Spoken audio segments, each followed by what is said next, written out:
Pinakabagong balita, si Paulo Santos, ang God of Cookery, ay namatay dahil sa pagsabog ng tangke ng gas sa isang kompetisyon.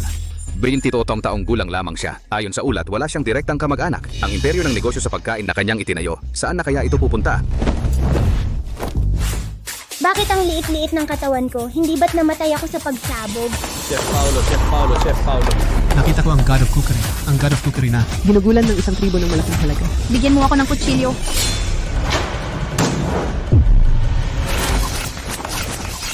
Naku, may ganitong paraan pala.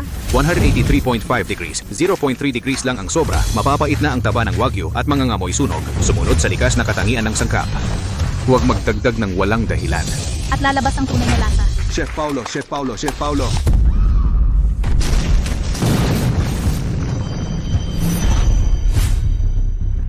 Ang kaluluwa ko ay napunta sa katawan ng isang batang estudyante.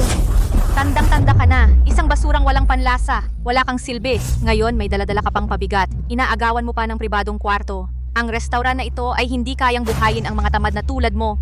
Kung hindi ka aalis dito, huwag kang magalit kung hindi na kita kilala. Hoy, konting tahimik nga. Bea, paumanhin. Sa mga nakaraang araw, Ito ang tatay ko. Abala na ako. Maricel, Maricel, ito si Carlos Cruz. Pakiusap, pakinggan mo ako. Isa ring chef pero dahil sa isang aksidente. si Kiko, 10 taong gulang pa lang. Nawala ang kanyang panlasa. Hindi siya pwedeng mawala ng nanay. Umalis ka at ang nanay kong pera lang ang habol noong nakipagrelasyon sa'yo dahil magaling kang magluto at kumita ng pera. Ngayon, kahit asin at asukal, hindi mo na ma-distinguish anong silbi niyo pa sa akin, sabihin ko na sa'yo ang totoo. Nakahanap na ako ng kapalit mo. Siya ay isang may-ari ng chain restaurant. Mas mabuti siya ng libu-libong beses kaysa sa'yo. Ngayon, ipunin mo ang mga gamit mo, dalin mo yung pabigat na yan at lumayas kayo sa bahay ko. Kawawang tatay ko, walang-wala at humingi ng tulong sa estudyante. Pero ang restaurant ng estudyante dahil sa mahinang pamamahala ay malapit nang magsara. Kapag nawalan ng panlasa ang isang chef, hindi ka na kailanman makakapagluto ulit. Sa nakaraang buhay, ulila ako. Hindi ko naranasan ang pagmamahal ng pamilya. Ngayong binigyan ako ng pagkakataong muling mabuhay, ang restaurant na ito pabubuhayin ko rin ng God of Cookery. Sige, pagluluto lang ba yan? Ako na!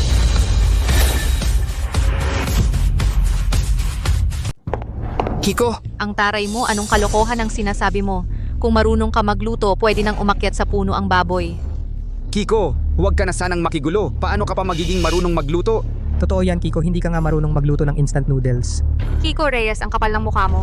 Naku, mahal. Huwag mo nang patulan ng bata. Hindi ba't pumirma tayo ng kasunduan sa pagtaya kay Sir Shu ng kapisanan ng mga chef? Basta makagawa ako ng sabaw na magugustuhan niya. Maglalagay siya ng milyon para sa atin. Kagabi ko pa niluto ang espesyal kong ginintuang sabaw. Hintayin na lang natin siya para tikman ito ng alas 12. Kung masisiyahan siya, hindi na tayo magkukulang sa pera. Hindi ganun kasimple yan. Kung hindi magustuhan ni Sir Shu ang sabaw na ito, mapapasa sa kanya ang ating 100 taong bahay kainan ng Reyes. Sir Shu, Nasa itaas ang dakilang guro, tanggapin po ang paggalang ng inyong apo sa turo. Ang apo ko sa turo, nakipagkasunduan pala sa pagtaya.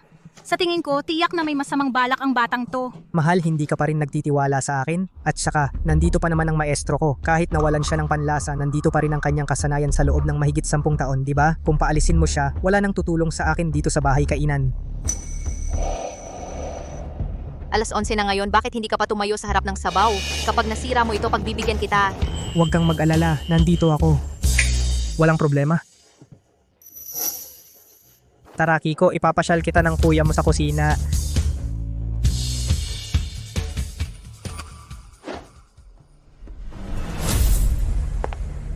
Sir, binabati ko po kayo. Hindi na sayang ang 6 na buwan ninyong paghahanda. Ang 100 taong bahay kainan ng Reyes ay mapapasa na sa inyo.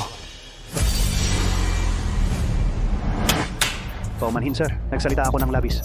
Tama na. Sabihin sa 3 food critic na pumunta sa bahay kanan ng Reyes. Halika, Kiko, ipapakita sa'yo ng kuya mo. Pinakuluan ko ang sabaw na ito ng buong 24 na oras. Dagdag pa ang aking espesyal na recipe. Tiyak na magugustuhan ito ni Sir Shu. Mali ang lasa ng sabaw na ito. Pero kung mabibigo ako, mawawala ang aming pamanang restaurant. Mamomroblema rin ako sa milyon-milyong utang at ipagbabawal ako sa industriya ng pagkain. Kaya ngayon hindi pwedeng magkamali. Mali ang kulay ng kanyang golden soup at ang umami ay nasa ibabaw lang. Ang pinakamahalaga, kulang ito sa kaluluwa ng pampalasa at sangkap. Hindi ito malalasahan ng ordinaryong tao. Pero kilalang kilala si Sir Shu sa pagiging maselan. Isang subo lang, malalaman na niya ang kalidad. Aha! Kuya, gusto ko ng kalamansi. Bilhan mo ako, pakiusap. Kiko, napaka-importante ng sabaw na ito. Hindi pwedeng magkamali. Abala ako ngayon, kuya. Bigyan kita ng pera. Ikaw na ang bumili. Ha? Kuya, ikaw na ang bumili para sa akin. Hindi ako familiar sa lugar na ito. Hindi ka ba natatakot na mawala ako? Sige na kuya na ang bibili para sa'yo. Hintayin mo ako dito. Tandaan, huwag kang gagalaw ng kahit ano dito. Lalo na itong sabaw, ha? Sige na, kuya. Okay.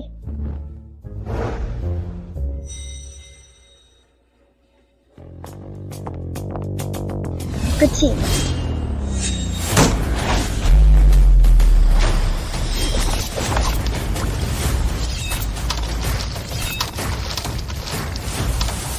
Tapos na. Kailangan pang idagdag ang espesyal kong pampalasa.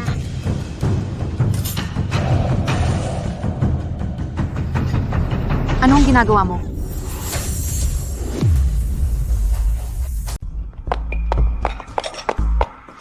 Walang hiya kang bata ka. Sino ang nag-utos sa'yo na galawin ang sopas na ito? Ha?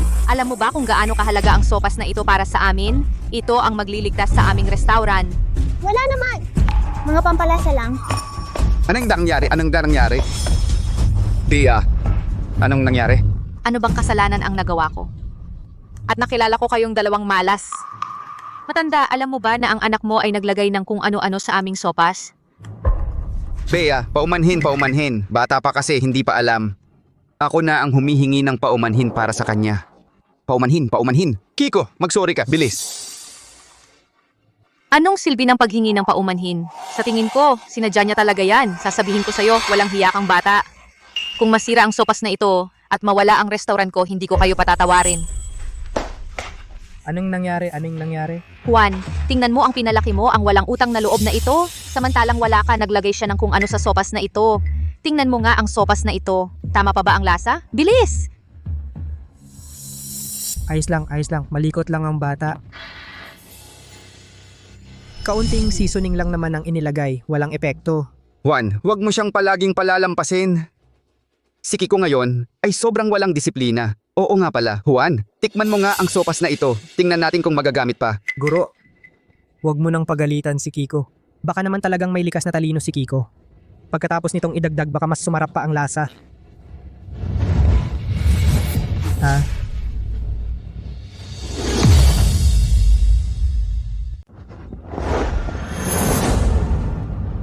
Bakit ganyan ang itsura ng sabaw na ito? Walang hiya ka. Ikaw talaga ang naglagay ng toyo sa sabaw na ito, di ba? Alam mo ba na kung masira ang sabaw na ito, hindi lang mawawalan ng trabaho ang restaurant natin, pati ang kuya mong chef ay mapapalayas sa mundo ng pagluluto. Ngayon, kung hindi kita paparusahan, hindi ako tatawaging Bea. Hoy! Anong ginagawa mo? Sasaktan mo ba ang bata? Juan Reyes, sa ganitong sitwasyon pinagtatanggol mo pa siya. Sinira niya ang ating kinabukasan. Kapag nakita ito ni Sir Shu sa ugali niya, hindi lang mawawala ang restaurant natin, pati tayo ay pahihirapan niya. Tama na. Huwag ka nang magsalita ng ganyan. Alam ko ang magiging resulta, hindi natin ito kayang panagutan. Darating si Sir Shu sa 2:00. May kalahating oras na lang. Mag-isip muna tayo kung paano ito aayusin. Kiko, ikaw, bakit ka ganyan mag-asta? Tingnan mo ang ginawa mo sa kuya mo. Ano na ang nangyari sa kanya? Juan Reyes, Bilis! lagyan mo ng tubig para lumabnaw. Baka sakali. Ay maayos pa. Oo, lagyan ng tubig para lumabnaw. Baka pumuti ng kaunti ang kulay. Huwag lagyan. Pagkalipas ng 8 minuto, maluluto na ang sabaw. Kiko, ano ba talaga ang gusto mong gawin? Anong oras na? Ginugulo mo pa kami. Gusto mo bang ipahamak ang kuya mo? Masisirain lang ang sabaw kung lalagyan ng tubig. Maniwala kayo sa akin. Pagkalipas ng 2 minuto, maluluto na ang sabaw. Ha? Ikaw, ang lakas ng loob mo, isang estudyante kang hindi marunong magluto, anong pinagsasabi mo? Gusto mo lang talagang tayo ay mabaon sa utang. Ngayon, gugulpihin kita. Bitawan mo ako. Bitawan, Bea, kalmahan mo. Wag.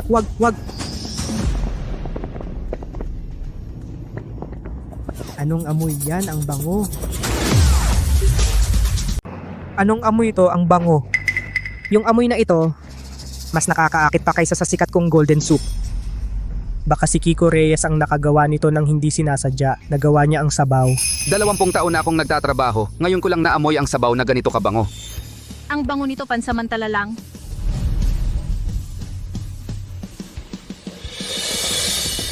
Kanina, ang lakas ng amoy kanina. Bakit ngayon wala na? Yung amoy kanina, bakit biglang nawala? Panaginip lang ba talaga? Ang buhay ko sisirain ng kalderong itim na ito. Ngayon magsasaing na lang ako ng bago kahit kulang na ang oras, mas mabuti pa yon kaysa dito. Kung sakaling makita ni Sir Shu ang itim na kalderong ito, magagalit siya ng husto. Sa akin, hindi lang bayad pinsala ang katapusan. Huwag. Hindi mo na kaya. Darating na si Sir Shu ng 2:00. Para makaluto ng bagong sabaw, kailangan ng 2 oras. Hindi ko may papakain itong sabaw na ito kay Sir Shu at sa iba pa, di ba? Magiging maayos ito. Sigurado ako. Kung hindi magustuhan kay Sir Shu ito, lahat ng responsibilidad ako ang sasagot. Ikaw ang sasagot? Kaya mo ba? Juan Reyes, dati pa hindi mo ako pinakinggan. Pinilit mong tanggapin silang dalawa. Ngayon tingnan mo, nasisira na tayo dahil sa kanya. Tumigil ka nga, wala namang saysay ang pag-aaway ngayon. Mas mabuti pang mag-isip kung paano aayusin ito.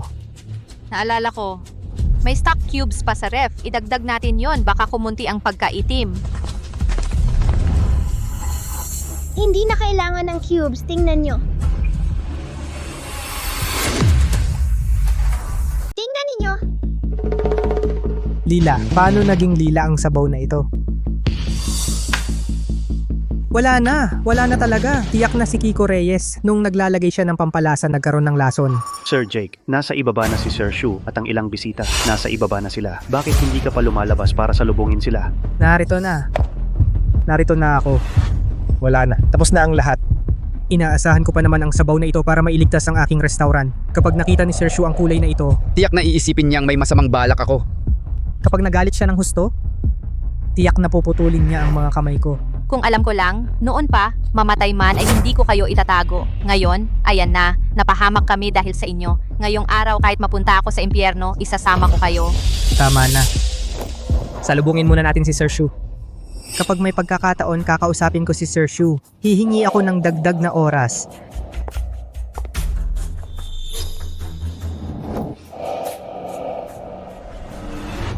Si Jake Torres. Si Sir Shu, maaari bang bigyan pa kami ng kaunting oras?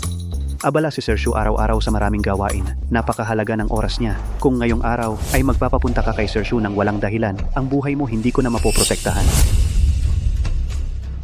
Wala na. Tapos na ang lahat. Kasalanan ko ito. Napahamak kita. Kasalanan ko lahat tayo. Salubungin muna natin si Sir Shu. Makiusap tayo para bigyan tayo ng dagdag na oras. Oras na. Ang huling sangkap na pampalasa ay balat ng kalamansi.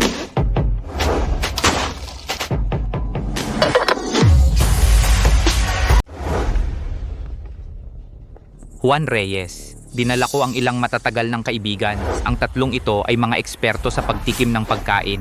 Ang sabaw mong ito ngayon kailangang makapukaw sa aming 4 para mabisa.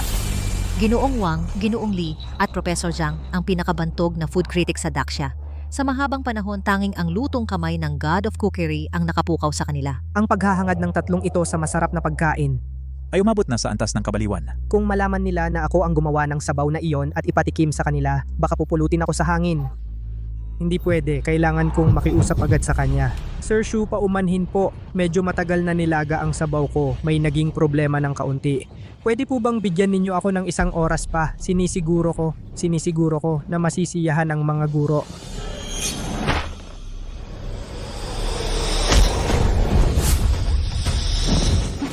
Hoy, tumigil na kayo!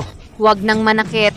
Huwag nang manakit! Sabihin ko sa iyo, nag-aksaya ka ng oras ng aming chairman. Gusto mong mamatay?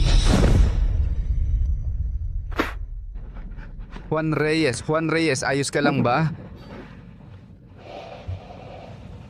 Bastos talaga. Juan Reyes, naaksaya mo na ang 3 minuto at 9 na segundo ko. Gusto mo pang humingi ng 1 oras? Pwede. Putulin mo ang 1 kamay mo bilang paghingi ng tawad, bibigyan kita ng 1 oras.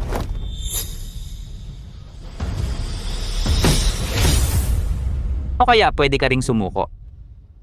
Mapapasa akin ang restaurant ng Pamilya Juan. Matanda ka. Alam mo ba na dahil sa anak mong babae, kayong lahat ang may kasalanan. Bakit naman? Bakit? Si Juan Reyes ang puputulan ng kamay. Kung mawalan ng kamay si Juan, paano na kami mabubuhay? Huwag mong sisihin ang guro. Ako ang nagpaiwan sa kanila. Guro? Guro, huwag. Juan, may utang sa'yo ang guro mo. Ako ang sasagot. Nagkamali si Kiko. Bilang ama niya, ako ang dapat managot. Guro. Kung masira ang kamay ninyo, Paano na si Kiko sa hinaharap? Juan, sa ganitong sitwasyon, ano pa ang pakialam mo sa kanya? Juan, bitawan mo. Guro, kung may puputulin, ang kamay ko na lang. Ako ang pumirma sa kasunduan sa pagtaya. Nararapat lang na. Ako ang mananagot. Hindi pwede. Bata ka pa at napakagaling mo. Kailangan ka ng restaurant. Samantalang ako, isang walang silbing taong walang panlasa. Isang beses na lang.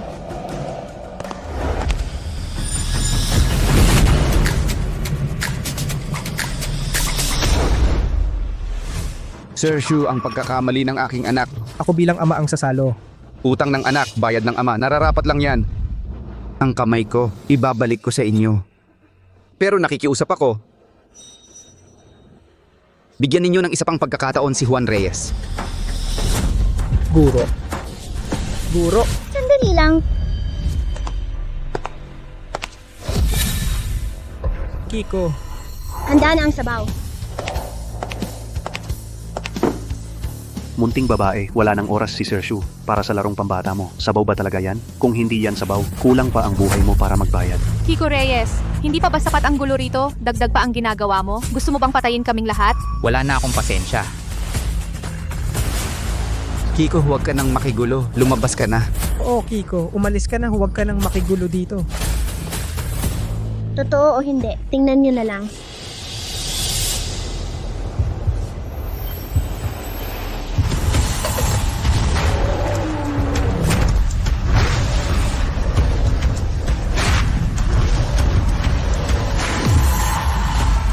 Sus Mariosep. Mga guni-guni lang ba ito? Mahal, kuryutin mo nga ako. Aray, ang sakit. Totoo ang mga ito. Ito ang 7 kulay na sabaw ng God of Cookery na kayang magpaiyak sa makakaamoy at magpasarap sa makakatikim. Isang mangkok ng sabaw dating na ibenta sa halagang 3 milyong piso, 3 milyon. Pero ang sabaw na ito, si God of Cookery lang ang marunong gumawa. Si Kiko sa hindi sinasadyang pagkakataon ay nagawa niya ito.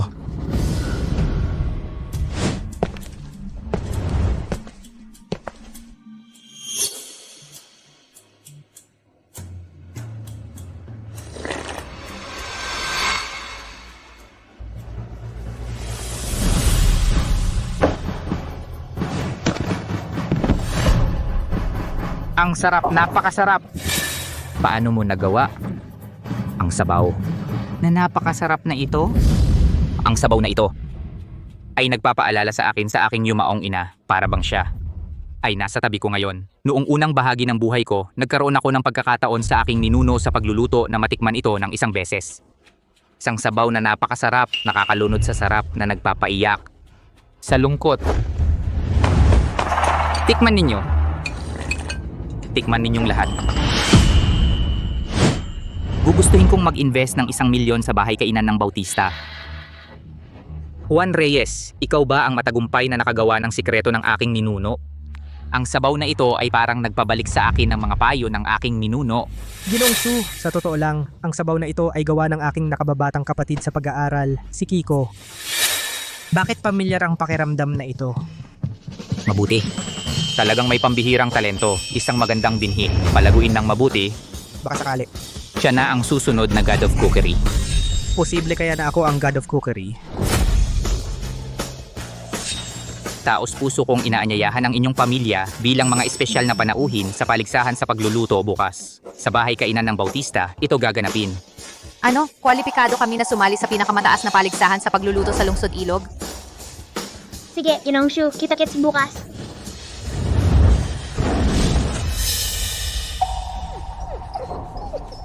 Kita-kits bukas. Yaman na, yaman na.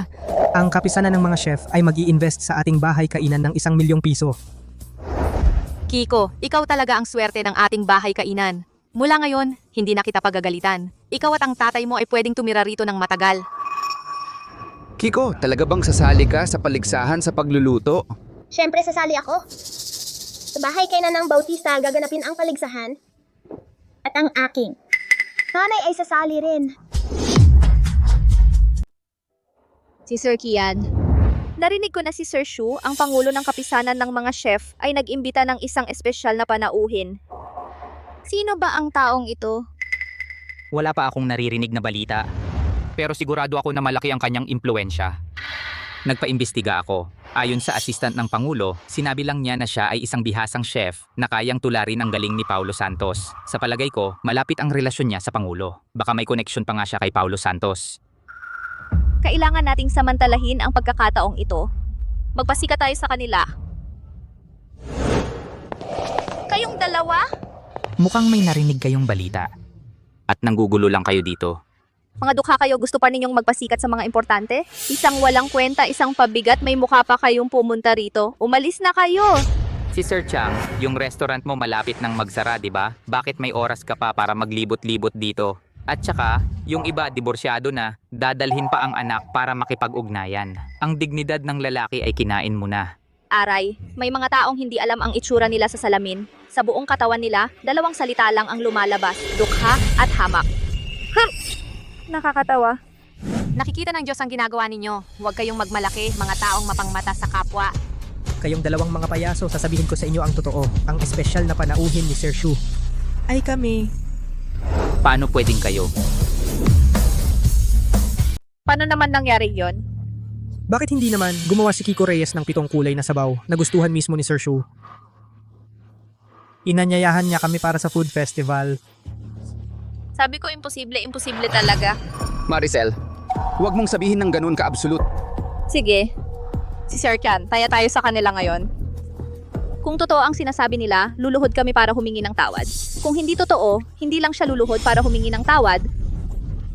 Gagapang pa siya palabas ng bahay kay Nanang Bautista. Sige, deal.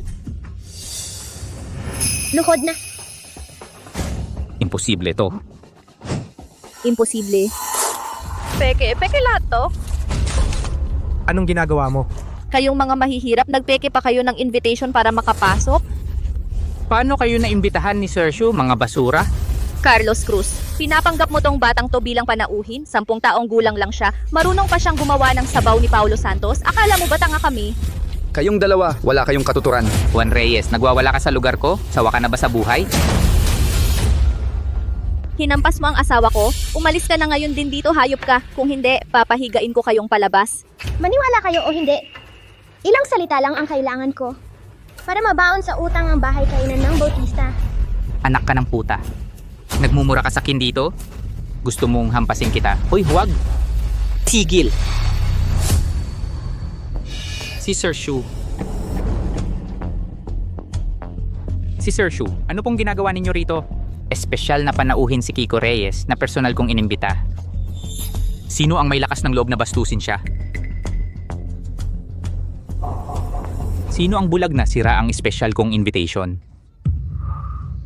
Ginoo, sina Sir Kian at itong misis ang pumunit, parang ayaw nila sa amin.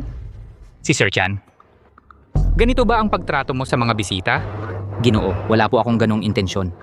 Tiyak na niloloko kayo ng mga ito. Isang batang babae lang siya. Wala pang 10 taon. Paano niya magagawa ang sabaw ng God of Cookery? Tama po, Ginoong Shu. Ako ang tunay na ina ni Kiko. Ni hindi nga niya mailuto ng maayos ang instant noodles. Paano niya kayang magluto ng sabaw ng God of Cookery? Huwag kang magsalita ng ganyan. Ako mismo ang nakakatikim. Hindi maaaring magkamali ang 7 kulay na sabaw. Ang bahay kainan mong ito, ayaw mo na bang magpatuloy? Ang nagdududa, siya ang dapat magpatunay. May ebidensya ka ba? Ginoong Shu, mga kasapi ng kapulungan. Ang sirasirang bahay kainan ng angkan ng Reyes, karapat dapat bang sumali sa kapisanan ng mga chef? Ako, si Chan Likun, ang unang tututol. 30 taon na ang nakalipas, ang lolo mong si Lolo Chang ay natalo sa paligsahan sa lungsod ilog ng lolo ko. Ano? Ang apo ng talunan? Gusto mo ring bumangon? Nagdala ka pa ng isang walang silbing bulag sa panlasa. Chan Likun. Huwag mong insultuhin ang lolo ko at ang aking guro. Ngayon, sa harap ni Ginoong Shu at ng mga kasapi ng kapulungan, hinahamon ko ang bahay kainan ng Reyes sa isang patimpalak ng buhay at kamatayan. Kung ikaw ang manalo, ako, si Chan Likun, ibibigay ko ang kalahati ng aking pag-aari sa bahay kainan ng Bautista sa iyo sa pamamagitan ng isang kontrata. Ngunit kung ikaw ang matalo, ang bahay kainan ng Reyes mo ay permanenteng magsasara. Patimpalak ng buhay at kamatayan? Malubha iyan, kapag napirmahan na ang kasunduan, ito ay sasailalim sa pangangasiwa ng unyon. Walang puwang para sa pagsisisi. Juan Reyes, pag-isipan mong mabuti. Tinatanggap namin. Pero, ang paksa ng paligsahan ay dapat piliin ang kapisanan ng mga chef ng harapan, Ginoong Shu. Kayo po ang dapat maging punong hurado upang matiyak ang ganap na patas na paligsahan. Sige. Kung ikaw ang matalo, bukod sa pag-aaring ipinangako mo, kailangan mo ring magmano sa harap ng lahat sa aking kuya at sa aking ama at humingi ng tawad. Juan Reyes, isang batang babae pa ang nagtatanggol at kumakatawan sa iyo. Ang angkan ninyong Reyes, mula sa pinakamataas hanggang sa pinakamababa, ay bulok na talaga. Sige. Tiandikon. Ang patimpalak ng buhay at kamatayang ito, tinatanggap ko si Juan Reyes. Mga ginang at ginoo, bago magsimula ang paligsahan natin ngayon, ay may gagawin muna tayong isang patimpalak ng buhay at kamatayan. Labanan ng restauran ng Pamilya Chang at bahay kainan ng Bautista. 3 round, 2 panalo. Ang 3 round na ito ay ang mga sumusunod, pang-amoy, paghahanda ng sabaw, at husay sa paghiwa. Dapat sundin ng nanalo at talo ang kasunduan. Ang sino mang lalabag ay ipagbabawalang magtrabaho magpakailanman. Siya ba yun? Si Liam Santos, ang apo ni Lolo Liu na walang panlasa? Ang kanyang lolo noon ay walang katapat sa buong mundo. Ang tanging pagkatalo niya ay kay Paulo Santos. Okay pa ang lolo niya, pero siya wala na. Ngayon ipinahahayag ko na ang unang round ay magsisimula na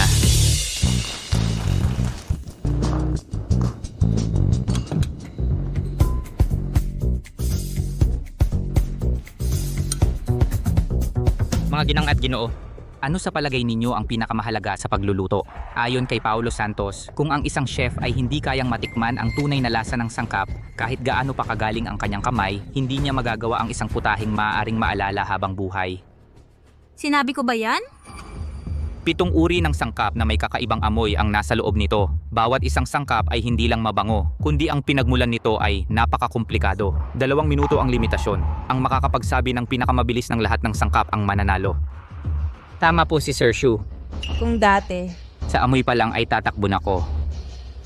Lolo Chang, natatakot ka na ba ngayon? May oras ka pang sumuko.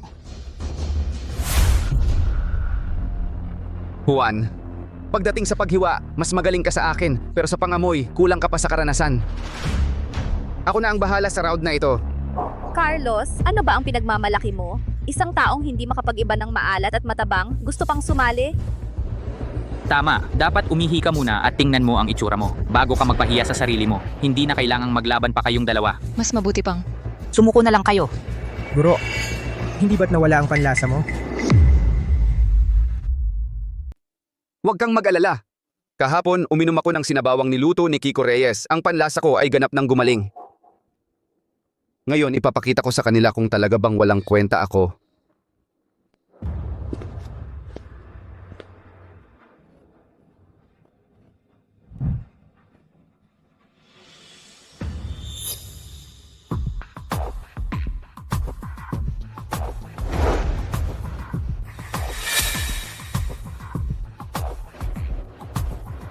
Naibigay na ni Liam Santos ang lahat ng 7 sangkap matapos i-verify, tama lahat.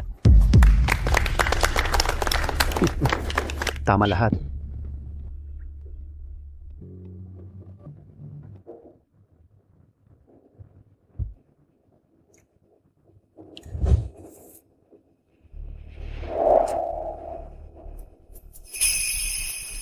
Ang una. 3 taong gulang na atsara. Ang pangalawa. Mga atsara. Ang pangatlo, binurong black beans. Ang pang-4, Inatsarang oliba. ang pang-5, Purong tokwa. imang pananim. Sauerkraut. Ang pang-7, Naipit ka na, nahuli ka na Carlos Cruz. Talagang hindi gumaling ang panlasa mo. Anong gagawin? Anong gagawin natin? Huwag kang magpanik. Hayaan mo muna si Master na mag-isip ng maigi.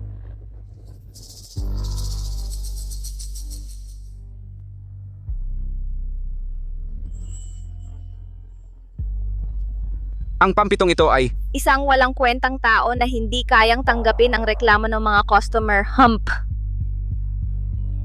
walang kwenta. Ano ba tong niluto mo? Mas masahol pa sa dumi ng baboy. Anong klaseng chef ka? Asin at asukal ay hindi mo madistinguish. Ang putahing ito ayaw kainin kahit ng aso ko. Master.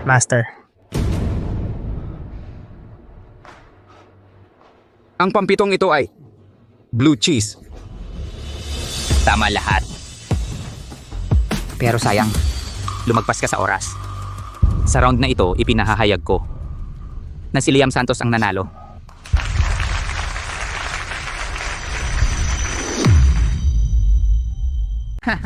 Walang kwenta talaga yan. Carlos Cruz, pinayuhan na kita kanina, ayaw mo pang makinig. Masarap ba ang lasa ng pagkatalo? Kailangan pa bang ituloy ang laban? Payo ko sa'yo, umuwi ka na ngayon din at putulin mo ang mga litid ng kamay mo bago ka pa lalong mapahiya. Ayos lang po, guro. Magaling na po ang ginawa ninyo. Pero paano na ang susunod na dalawang laban? Ano na ang gagawin natin? Talaga bang mapupunta ang ating restaurant sa ganoon na lang sa Ginoong Tiyan? Ayos lang, para sa akin panalo ka na. Ang natitirang laban ako na ang bahala. Tapos na ang unang pagsubok. Papasok na tayo sa ikalawang pagsubok. Ang pagsubok ay paghahanda ng sabaw. Ang oras ng pagsubok ay 30 minuto. Ngayon, ipapakita ko sa inyo kung ano ang tunay na napakasarap na sabaw. Ito si Master Jiang.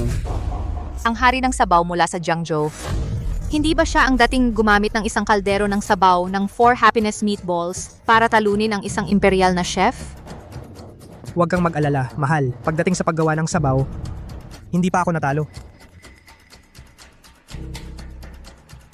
Ikalawang pagsubok, simulan na.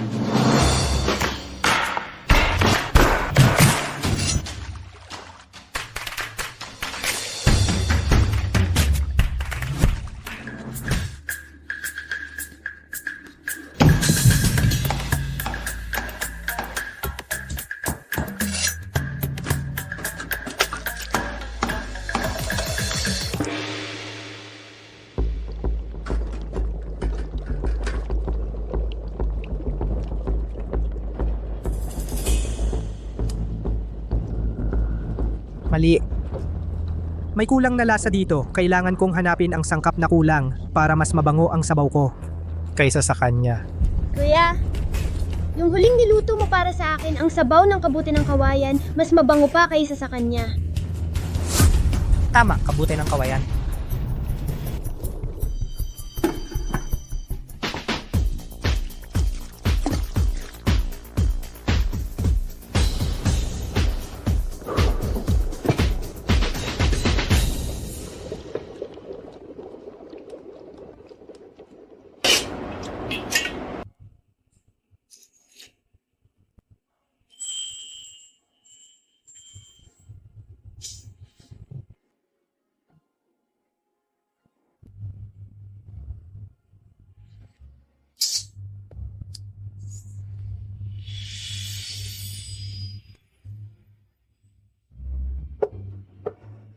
Ang sabaw ni Guro Jiang ay masarap at mabango, pero sa kasamaang palad, medyo nakakaumay.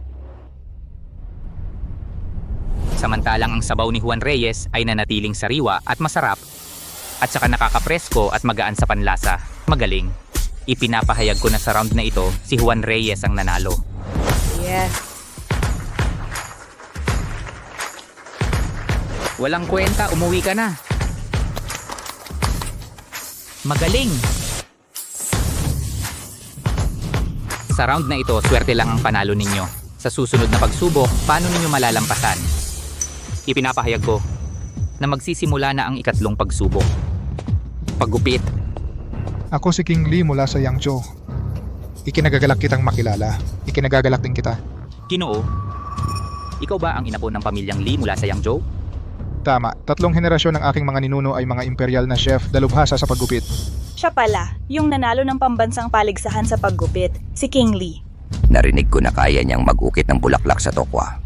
Ano ba ang ginawa ng bahay kay Nanang Bautista para maiimbita ang ganoong dakilang eksperto? Juan Reyes, kung puputulin ninyo ang mga litid ng inyong mga kamay ngayon, maaari ko pa kayong hahayaan kung mabuhay kayo. Paano ba inimbitahan ba ito ni Sir Chian? Ang galing ni King Lee sa paggamit ng kutsilyo ay mas magaling pa sa pagluluto niya. Sabi-sabi ang kanilang mga ninuno ay naging tagapagluto sa palasyo dahil sa kanilang kamanghamanghang kasanayan sa kutsilyo. Pagdating sa kasanayan sa kutsilyo, maliban kay Paulo Santos, wala nang makakapantay sa angka ng mga Lee. Nako, ano na ang gagawin natin? Natalo na tayo sa unang laban. Juan Reyes, ang galing mo sa paggamit ng kutsilyo ay higit pa sa akin. Pero itong si King Lee, napakalakas talaga. Sa labang ito, baka wala tayong pag-asang manalo. Oo nga, mahal, wala tayong pag-asang manalo. Juan Reyes, sino ba talaga ang ipapadala mo?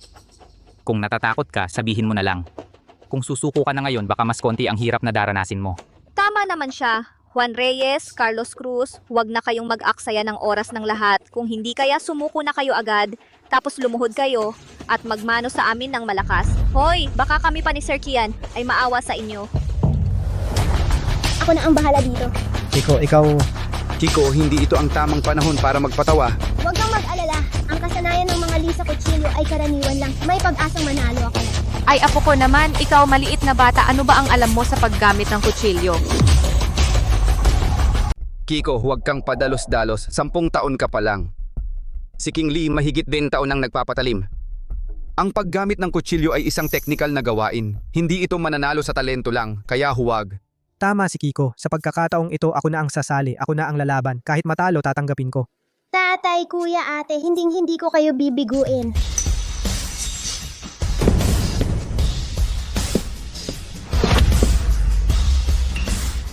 Juan, ang galing mo talaga.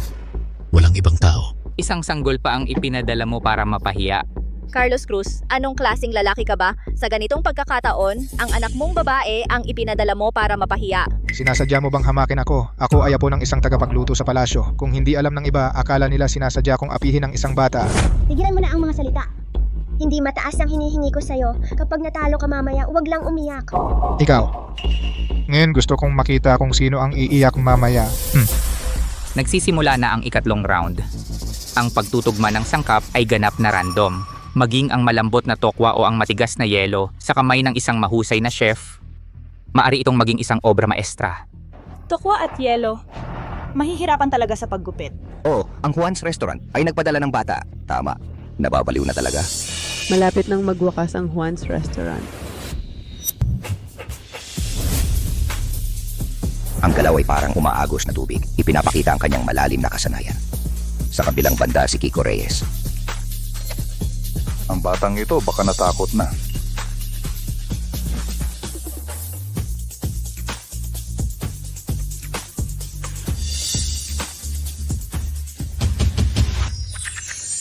Nako, ito ba ang maalamat na isdang sumasayaw sa talim? Talagang karapat dapat maging champion. Ang mga kaliskis ay magkakatulad at pantay-pantay. Ang buntot ay manipis na parang hiniwa. Sa tubig, parang gumagalaw ito. Malinaw ang bawat hiwa. Maayos at maganda ang pagkakaayos. Ito ay hindi lamang galing sa pagsasanay. Ito ay parang inukit ang hugis ng umaagos na tubig. Batang babae lang, naglakas loob kang humarap sa entablado at makipagkumpetensya kay Master Lee? Bakit hindi pa gumagalaw si Kiko Reyes? Malapit na ang oras. Talaga bang tayo ay matatalo na lang ng ganito? Kasalanan ko lahat. Hindi ko dapat siya pinayagang umakyat.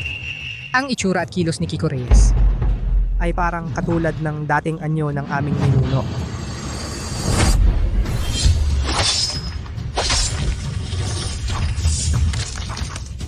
Wala na. Ngayon mawawala na ang ating restaurant. Ano ang gagawin natin? Sa hinaharap tayong lahat ay mawawalan ng tahanan. Si Kiko Reyes na ito, ano ba ang ipinagyayabang niya? Kasalanan ko talaga. Dapat ko siyang pinigilan.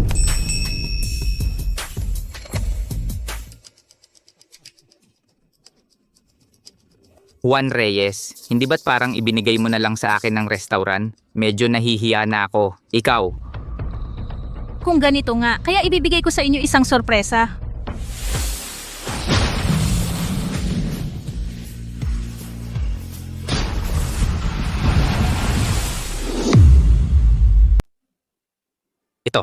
Ito. Ang lakas nito. Ang anggulo, ang bilis. Ito, napakabihira nito. Kiko Reyes, ang galing mo sa paggamit ng kutsilyo. Halos kapantay na ng aking ninuno. Paano mo nagawa yan ng walang dekada ng pagsasanay? 10 taong gulang pa lang siya. Ang galing ng taong may ganitong talento nakakagulat. Kanina sinasabi mo pang bata lang siya. Pasaway na bata, masakit ba ang mukha mo ngayon? Kiko Reyes, ano pa bang mga sorpresa ang hindi namin alam? Talo ako. Talagang magaling ka. Ang galing mo sa kutsilyo, wala ako sa'yo. Sir Kian, talo ka. Imposible. Talagang imposible. Mga walang kwenta. Lumabas kayo. Nakakainis! Hindi pa kayo makapantay sa isang bata, umalis na tayo. Nagkataon lang yan, anak ko siya, paano ko hindi malalaman? Hindi siya marunong magkutsilyo? Hindi siya marunong maghiwa ng gulay? Hindi patas. Gumamit siguro siya ng masamang paraan. Ang mga gumagamit lang ng masamang paraan ang nababaliw. Para ang galing niya sa pagluluto ay kapantay ni Paulo Santos. 9 na taong gulang pa lang siya. Ikaw? Oo. Paano pwedeng ang galing sa paghiwa ng isang 9 na taong bata ay kapantay ng isang Paulo Santos? Narinig ko may masamang paraan sa timog na bansa para mapabilis ang pagiging mahusay sa pagluluto. Sir po, para maging patas, iminumungkahi kong magdagdag ng isa pang laban. Kung hindi makukumbinsi ang mga tao. Sige, para maging patas, dagdag na laban. Sir po, ayaw lang niyang tanggapin ang pagkatalo kaya ganyan ang sinabi niya. Ito ang hindi patas. Ikaw na ang sumunod.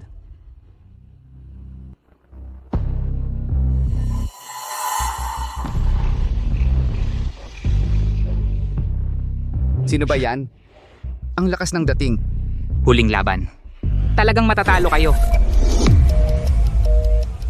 Si Master Fu yon. Biglang sumikat ngayong taon ang underdog na nanalo sa Three Kingdoms League, si Master Fu.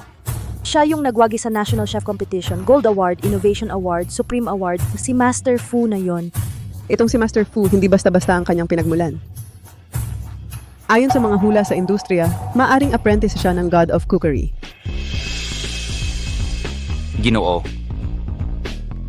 Ikaw nga ba talaga si Master Fu? Ang sabi-sabi, ikaw ang huling apprentice ng aking maestro. Totoo ba? Tama. Bilang huling apprentice niya, pinagbilinan ako ng aking maestro na maging mapagkumbaba. Kaya ngayon, pakiusap, huwag ninyong ikalat. Huling apprentice? Bakit hindi ko alam yan? Master Fu, ako ay isang chef mula sa South City Restaurant. Pakiusap, turuan ninyo ako kahit kaunti. Ginoong Fu, ang aming hotel ay nais kayong kunin bilang food consultant. Kayong po ang bahala sa sweldo. Nakita mo? Ito ang lakas ng aking bahay kainan ng Bautista. Heto ang tanong ko. Sino sa inyo ang kayang makipagkumpetensya sa apprentice ng God of Cookery? Sumuko na lang kayo. Apprentice ng God of Cookery? Ano naman? Kung tunay kang magaling, huwag kang umasa sa papuri ng iba. At saka, hindi naman sigurado kung apprentice ka nga ng God of Cookery, 'di ba? Dapat tiyak na manalo sa huling round. Nakipag-ayos na ako sa assistant. Sa aking kakayahan, hindi na kailangan yan, di ba? Kailangan talaga. Naayos ko na ang lahat para sa'yo. Dapat talagang manalo sa round na ito. Carlos Cruz. Juan Reyes. Pwede pa kayong umatras sa kompetisyon. Baka mas mapahiya pa kayo mamaya. Tama nga, anong meron kayo para makipagkompetensya sa estudyante ng God of Cookery? Hindi ko pa nakikita ang galing ng God of Cookery. Pero ngayon, may pagkakataon akong makipagkompetensya sa kanyang estudyante. Isang pagkakataon din ito. Kung matatalo ako sa kanya, hindi naman nakakahiya. Tama. Bihirang pagkakataon ito. Ang importante ay hindi ang manalo o matalo. Ang tatangan ninyo. Kung gusto ninyong matikman ang pagkatalo, pagbibigyan ko kayo. Ang susunod na hamon. Prito, dalawahan ang grupo. Kailangan ninyong gumawa ng isang putahe sa loob ng kalahating oras. Lahat ng sangkap ay kukunin mula sa kahon. Swertihan na lang kung maganda o hindi ang makuha.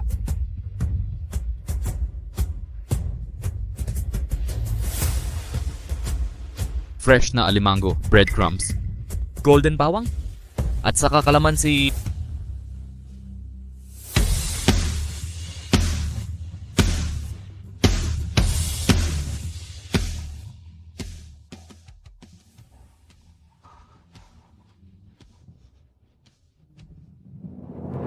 Frozen na hipon. Asparagus. Karot. Harina. Frozen na hipon at karot? Parang pagkain ng kuneho ang ginagawa mo? Juan Reyes, pwede ka pang sumuko ngayon. Pwede kitang pagbigyan na ipakita ni Master Fu ang kanyang galing para hindi ka naman sayang ang pagpunta mo rito. Hindi patas ito. Bakit frozen na hipon? Malaki ang epekto ng frozen na hipon sa lasa. Okay lang, magiging mas malambot ang frozen na hipon kapag natunaw na. Mas magiging sariwa ang asparagus kapag tinanggal ang matandang ugat. Pwede tayong gumawa ng ginisang asparagus at hipon. Sige, Kiko. Susunod ako sa'yo. Ako na ang magluluto. Hindi. Napakabata mo pa. Kung malapit ka sa kalan, paano kung matalsikan ng mantika? Kiko, makinig ka. Hayaan mong si kuya ang magluto. Tumulong ka na lang. Oh, wag nating sasaktan ng bata. Kiko, huwag kang mag-alala. Alam ko, magaling kang magluto. Pero napakabata mo pa. Ngayon, hayaan mong ako ang magluto. Bantayan mo lang ako. Sabihin mo lang sa akin kung may problema.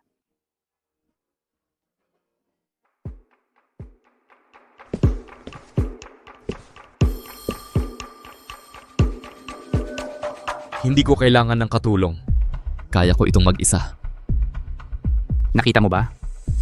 May kakayahan ka, kaya may kumpiyansa ka. Mabuti, magsimula na ang paligsahan.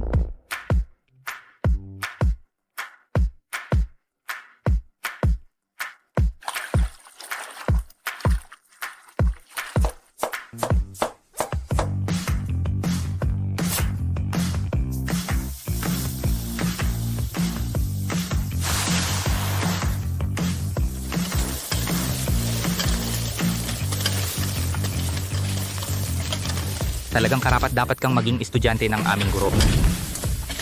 Pagsusunog, pagsasaing, walang mali. Kapag nailuto na ito, tiyak na matatalo si Juan.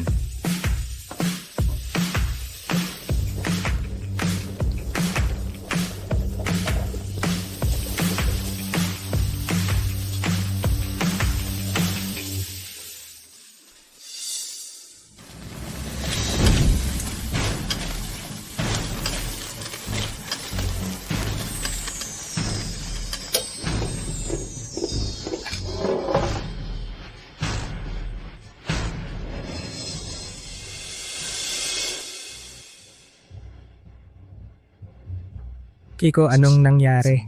Maganda ang itsura ng putahing ito. Pero ang lasa ay nasa ibabaw lang. Maganda ang itsura ng putahing ito. Pero ang lasa ay nasa ibabaw lang. Paano nangyari yon? Paano niya nakita ang mga pagkukulang ko sa isang sulyap lang? Sino ba talaga siya?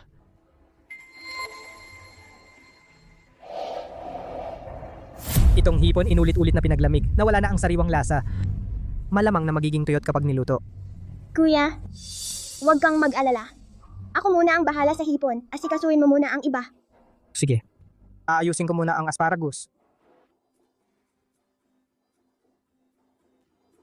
Yung hipon, ako ang nagpabili sa assistant na palitan. 3 araw na naka-freeze, 2 araw bago natunaw. Tapos pinataw ulit. Ikaw talaga ang may paraan.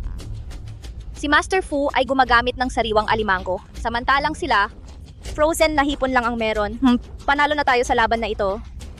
Juan Reyes, hindi ko sinasabing matagal ka ng chef.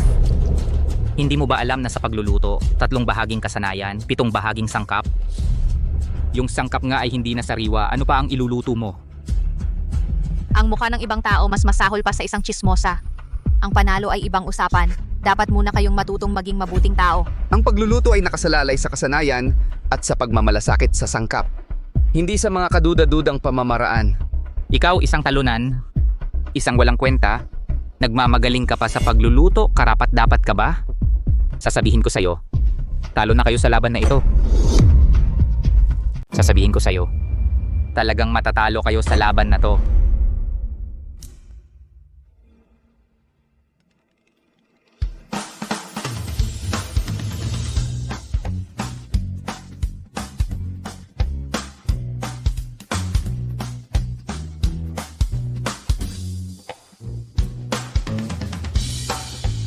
Anong ginagawa ng batang yon? Naglilinis ba ng hipon o nagdarasal? Talagang masyadong bata pa. Pag may nahirapan, nagdarasal na lang agad. Tingnan mo. Wala nang magawa, nagpapanggap na may milagro na lang. Si Juan Reyes naniniwala pa sa batang yon. Talagang matatalo yan.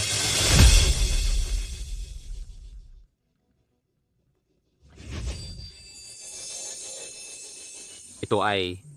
Enerhiyang panloob. Ito. Nilalabas niya ang internal energy sa pamamagitan ng kanyang mga daliri at ipinapasok sa katawan ng hipon para palabasin ang lamig nang hindi nasisira ang laman ng hipon. Ang galing na ito. Sa mundo ng pagluluto, kailangan ng ilang dekada para matutunan yan bago mo makuha ang sikreto. Ikaw. Paulo Santos noon, 20 taong gulang bago nakapag-develop ng internal energy. Pero yung batang yon mukhang 10 taong gulang lang.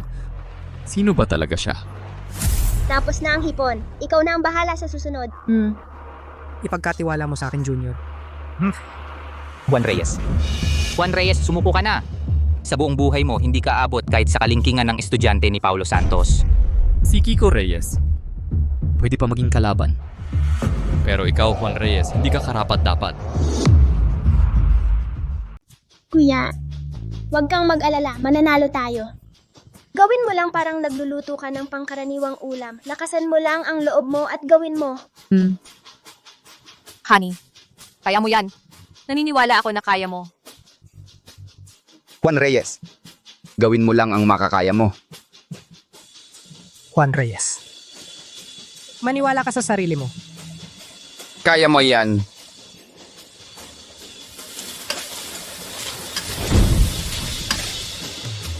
Tapos na. Ilabas na. Ganito lang, kumpara sa Typhoon Shelter Crab, talagang bagsak na bagsak ito. Totoo, ganitong simpleng ulam kaya ko ring lutuin. Juan Reyes, ang tagal mo, ganito lang ang naluto mo? Nakakahiya ka sa mga chef. Itong putahe na ito, hindi pa ganun kaganda ang pagkakagawa kumpara sa katulong namin. Haha? Sir Shu, bilisan ninyo ang pagtikim. Pagkatapos, i-anunsyo na lang ninyo ang resulta. Kailangan pa bang ituloy? Kung may hiya ka, ibigay mo na ngayon ang titulo ng lupa. Huwag kang mag-asa. Sir Shu, subukan muna ninyo ang 2 putaheng ito.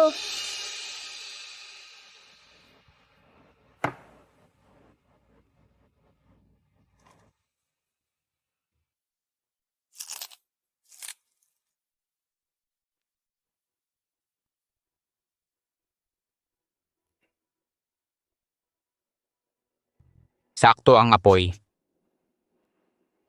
Hindi tinakpan ng amoy ng bawang ang sariwang lasa ng alimango.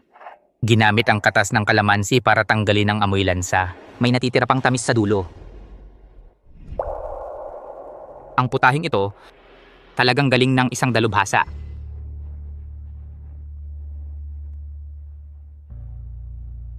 Alam ko na mananalo si Master Fu. Ang galing talaga ng estudyante ng God of Cookery. Okay lang. Ginawa naman natin ang lahat ng makakaya natin. At saka, matatalo man tayo sa estudyante ng God of Cookery, hindi naman tayo nakakahiya. Tama, mahal, ang galing-galing mo na. Uwi na tayo. Lulutuin ko para sa'yo ang paborito mong adobong buto-buto na may tamis at asim. Kanina pa kayo matapang. Ngayon bakit parang nalalanta na kayo?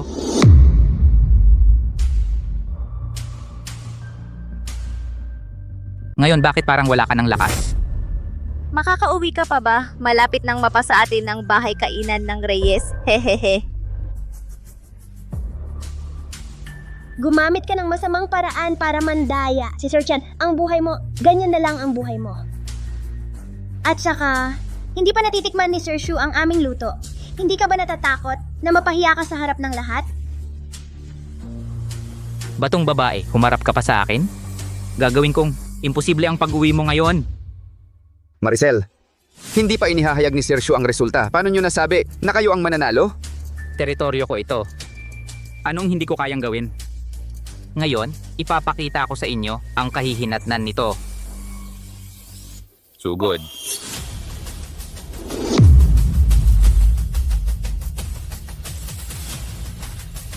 Sir Chen po, ako na. Carlos Cruz. Talunan ka nga. Tanggapin mo na, ibigay mo na agad ang bahay kainan ng Reyes kay Sir Chan. Pagkatapos, putulin mo ang iyong mga litid sa kamay. Kung hindi lang litid sa kamay ang mapuputol. Maricel, hindi pa po nagsasalita si Sir Shu. Bakit sigurado ka na kayo ang mananalo? Siyempre naman yung ginawa ni Kahit bulag, makikita na pangit ang luto ni Juan Reyes at saka paano pa kayo mananalo sa estudyante ni Paulo Santos, ang God of Cookery? Payo ko sa inyo, mas mabuting tanggapin ninyo ang katotohanan. Huwag masyadong masaya. Paano kung kami ang manalo? Saan ninyo itatago ang inyong muka? Hayop kang babae ka, nandyan na ang kamatayan, matigas pa rin ang mukha mo. Sige, kung ayaw ninyo ng magandang pakikitungo, huwag ninyong sisihin ang aming kalupitan. Sige, sandali lang. Search yan po. Hindi pa ako tapos maghusga, nagpaparusa ka na? Wala ka bang respeto sa akin bilang Pangulo? Wala ka bang respeto sa mga patakaran ng paligsahan?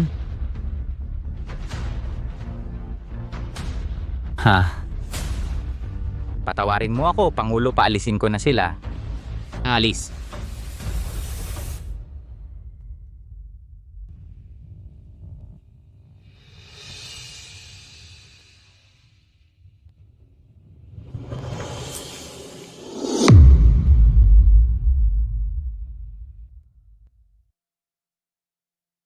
Kahit frozen na hipon ito, nakaluto ka pa rin ng napakasariwa at malambot na tekstura.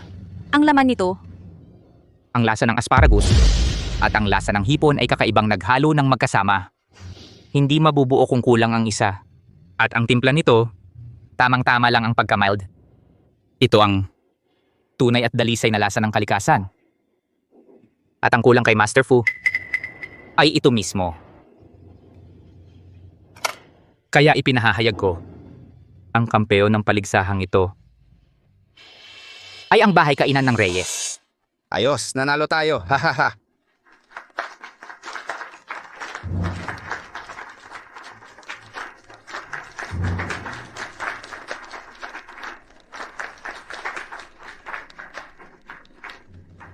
Hindi ito posible.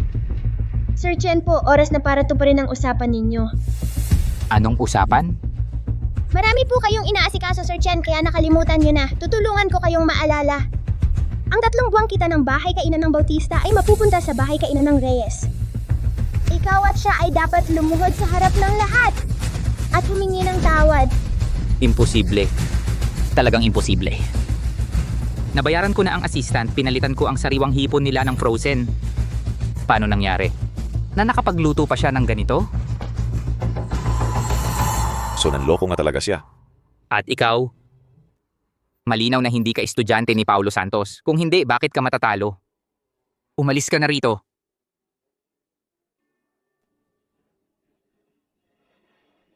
Peking estudyante lang pala. Sabi ko na nga ba, estudyante ng God of Cookery. Paano pupunta sa maliit na lugar na ito? Sir Chian po. Pagkatapos ng kompetisyon, ililipat mo ang kalahati ng shares mo sa bahay kainan ng Bautista kay Juan Reyes. Sa oras na iyon, ako mismo ang magpapatunay. Ginoong Chen.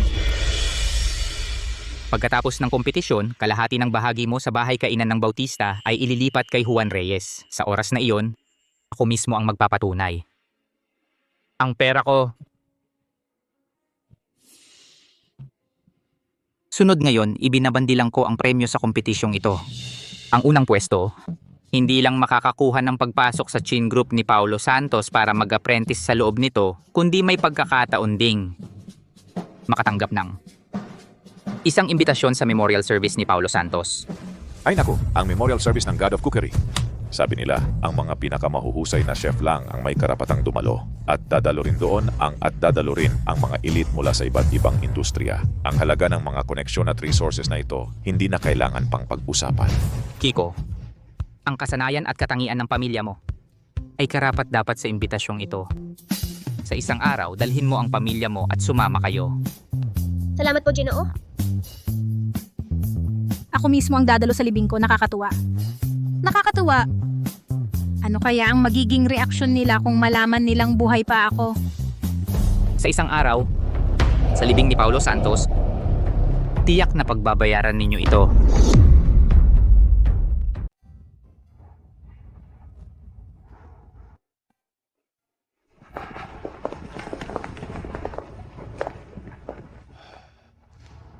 Sa loob ng napakaraming taon sa Daxia, isang Paulo Santos lang ang lumabas. Sayang talaga. Napakabata pa niya. Ganun na lang ang pag-alis niya. Ganon talaga ang buhay. Oo nga. Ang mga kakayahan ni Paulo Santos, hindi na natin muling makikita.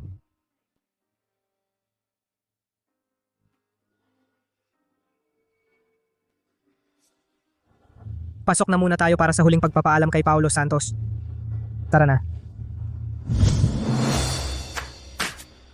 Ay, dumating na po kayo. Ako?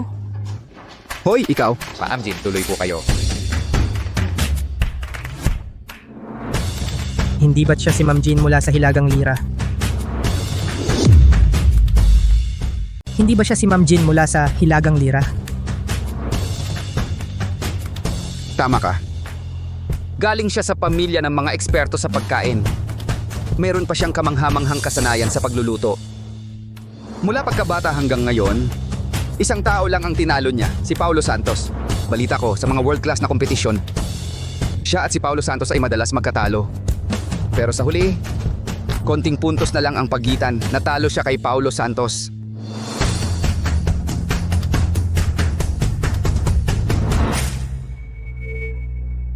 Paulo Santos, 5 taon akong nagretiro para lumakas ng husto.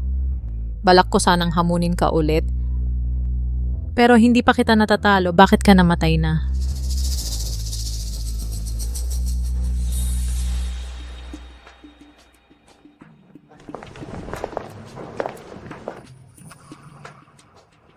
Hoy, kamusta? Ito ang aming imbitasyon.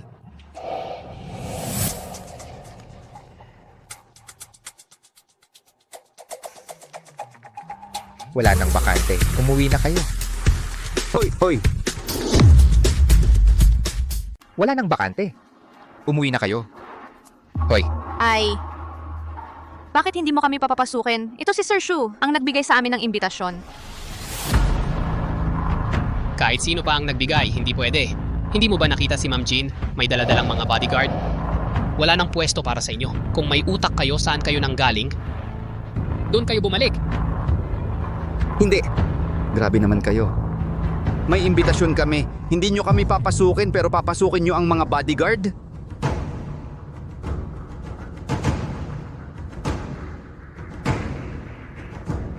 Sino ba si Ma'am Jean? Sino naman kayo? pangalawa siya sa buong mundo, pinakamalapit sa God of Cookery. Kahit 4 na tao ang isama niya, kahit 4 na aso pa, karapat dapat siyang pumasok. Kayo namang mga walang kwentang to, anong karapatan niyong makipagkumpara sa kanya? Payo ko sa inyo, maghanap kayo ng ibang lugar na mapupuntahan. Pare, mukhang may hindi pagkakaunawaan tayo. Galing kami sa bahay kainan ng Reyes. Kamakailan lang nakakuha kami ng suporta mula sa kapisanan ng mga chef. Maging si Sir Shu ay naniniwala sa amin. Ay nako, akala ko kung sino kayo. Yun pala, kayo yung malapit ng magsara na bahay kainan ng Reyes. Kumakalat na yan sa mundo ng mga chef. Hindi lang pangit ang luto nyo, madumi pa. Mga tulad nyo magdarasal para sa God of Cookery? Baka mabuhay na naman siya sa inis. Anong sinasabi mo? At yung maestro mo, si Carlos Cruz, isang walang kwentang taong wala ng panlasa. Eh, kayo namang mga mukhang pobre, nandito lang para makikain, di ba? Payo ko, umalis na kayo. Kung hindi lang dahil kay Sir Shu, tinawag ko na sana ang mga guwardiya. Ikaw.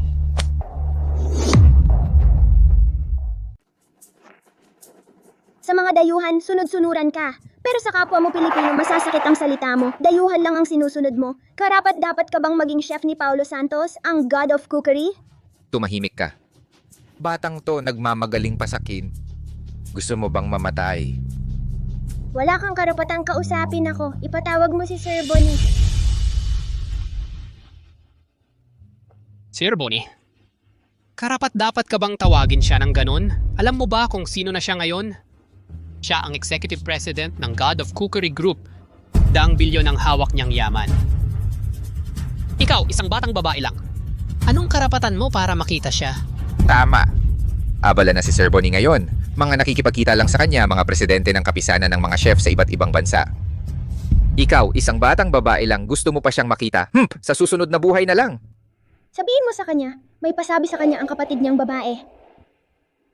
Anong kapatid? Wala siyang kapatid. Ulila siya. Alam ng lahat sa industriya. Sabihin mo lang ang mensahe kapag naantala ito at nagalit siya, kaya mo bang panagutan?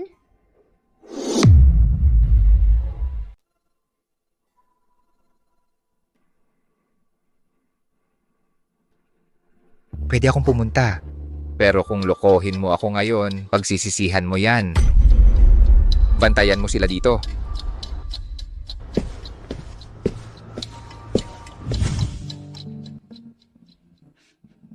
Ate, paano mo ako maiiwan at mag-isa kang aalis? Ginoong Bonnie. May babae sa labas nagsasabing ate mo raw siya. May ipapasabi raw sa'yo. Ate ko, Oo. Yun ang sabi niya. Parang totoo pa ang dating.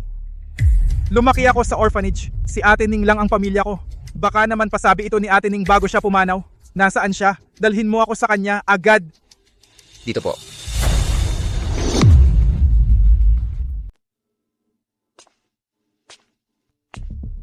Sampung minuto na. Hindi na po talaga lalabas si Sir Bonnie. Sa tingin ko, kayong mga ito ay nanloloko lang sa akin. Kayo pang mga gulo. Dapat kayong turuan ng leksyon. Hoy, ano ba? Sa liwanag ng araw, mananapak ka pa? Kayong mga ito ang sasapakin ko. Dito pa naman ang lamay ni Paulo Santos. Kung magkakagulo ka dito ngayon, kung hindi kita paparusahan ngayon, hindi ako makatarungan sa kaluluwa ni Paulo Santos. Tigilan mo yan.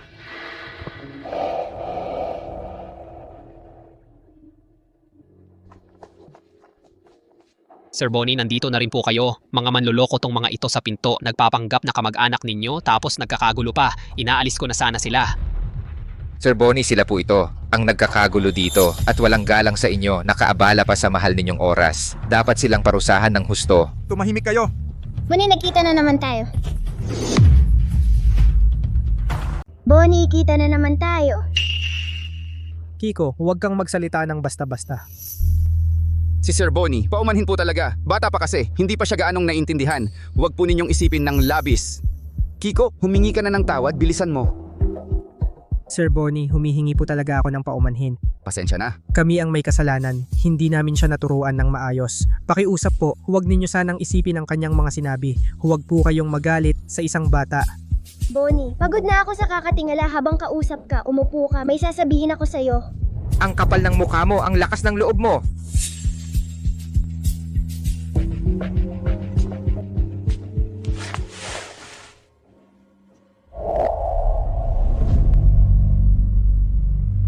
Ate lang ang makakapagpagawa sa akin nito. Ano ang ipinagbilin niya? Ganito ang sabi niya, Bonnie, ikaw ang pinakagusto kong kahalili. Ang imperyo ng negosyo na aking itinatag ay ipagkakatiwala ko sa'yo. Tiwalang-tiwala ako at naniniwala rin akong kaya mong pangunahan ang mga chef ng Dasha patungo sa buong mundo. Narito rin ako sa lugar na hindi mo nakikita. Tahimik na susuporta sa'yo. At isa pa, ang gusto mo nun pa, ang nagniningning na kutsilyo, ibibigay ko rin sa'yo. Nagniningning na kutsilyo. Paboritong kutsilyo yon ni ate. Sinabi ko lang minsan na maganda iyon. Hindi ko inakalang naalala niya pala yon. Paano mo nalaman ang mga salitang ito? Dahil ng araw na yon na may nangyari sa kanya, nandun din ako. Bago siya mawala, sinabihan niya akong dalhin ang mga mensaheng ito sa'yo. Nagniningning na kutsilyo. Hindi ba yon ang kutsilyo ng God of Cookery? Kaya pala itong batang ito ang tinutukoy niyang ate ay si Paulo Santos pala. Salamat. Ipinaabot sa akin ni Ma'am Jean ang kanyang mensahe. Tandang-tanda ko ang sinabi ni Ma'am Jean. Pamunuan ang mga chef ng Daksha patungo sa mundo. Tara na. Pasok na tayo sa loob. Gusto naming pumasok. Pero may nagsabi sa amin na mga walang kwentang tao kami. Walang karapatang dumalo sa libing ni Paulo Santos. At saka sabi niya, yung 4 na aso ni Ma'am Jean ay pinapasok, kami hindi. Itinapon pa ang aming imbitasyon.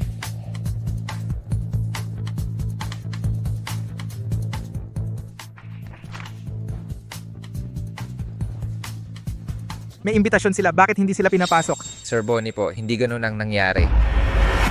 Kami ay Mga bodyguard ni Ma'am Jean, hindi dapat pumasok pero kayo, pinapapasok ninyo silang lahat. Masunurin kayo sa mga dayuhan pero sa kapwa ninyo, ginagago ninyo. Ganito ba ang prinsipyo ninyo sa buhay? Sir Bonnie, nagkamali po talaga ako. Ipatawad mo na ako sa pagkakataong ito. Oh, bigyan mo na kami ng isa pang pagkakataon na magbago. Ang Santos Group ay hindi nangangailangan ng mga tulad ninyo. Simula ngayon, hindi na kayo empleyado ng aming kumpanya. Sir Bonnie, naglingkod po kami sa kumpanya ng napakatagal na panahon. Kahit walang malaking ambag, may naiambag din kaming hirap. Pakiusap, bigyan mo na kami ng isa pang pagkakataon. Oh, pakiusap, patawarin mo na kami sa pagkakataong ito. Wala na kayong pagkakataon. Tara na tayong pumasok.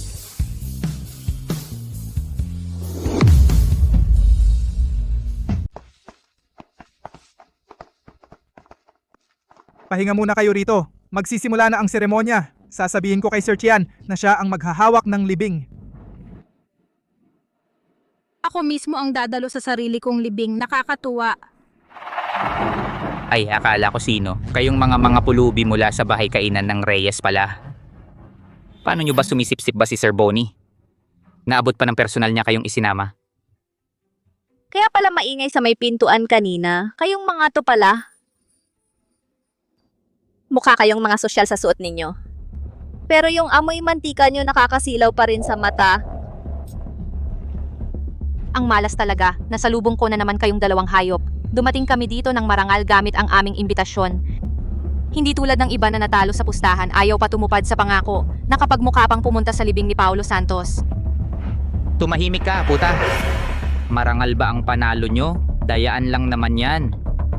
Kung hindi dahil sa pakulo ng batang to, mananalo ba kayo? Juan Reyes, matapang ka bang magsabi na hindi mo binago yung hipon? Ang pagluluto ko ay nakasalalay sa galing. Hindi tulad mo, na ang alam lang ay suhulan ang assistant para palitan ang sangkap. Katarantaduhan. Matigas pa rin ang mukha mo. Akala mo ba tanga ang lahat? Alamin mo, nandito ngayon si Ma'am Jean, pangalawa sa mundo. Siguradong ilalantad niya ang daya nyo. Sir Tian, libing ito ni Paulo Santos kung mag-aaway kayo sa labas. Huwag niyong gambalain ang kaluluwa ni Paulo Santos. Kayong mga pulubi ang pagdating nyo rito ang tunay na nakagagambala sa kanyang kaluluwa. Ikaw. Juan Reyes, ingat sa lugar. Huwag kayong mag-away dito. Ngayon ka pa nahiya. Kanina ang yabang-yabang mo pa. Bakit ngayon duwag ka na? Dito po ang lamay ni Paulo Santos. Hindi ito palengke para magwala. Kung gusto ni Mrs. Ma na mag-ingay, sige po, kayo po ang bahala para makita ng lahat kung paano mo dinudusta si Paulo Santos. Ikaw walang modo? Ganyan ba ang pag-uusap sa nanay mo?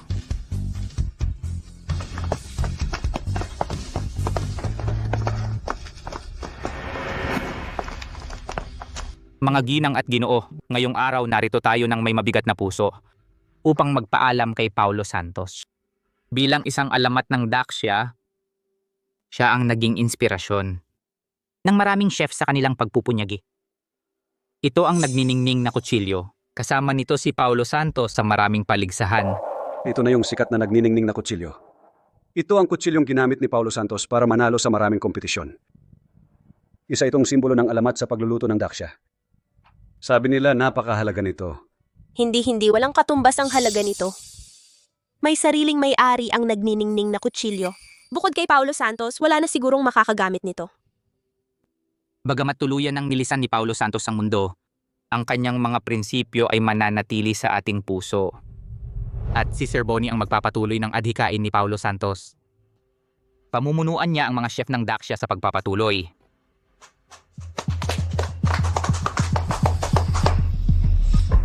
Mukhang hindi niya kayang ipagpatuloy ang adhikain ni Paulo Santos.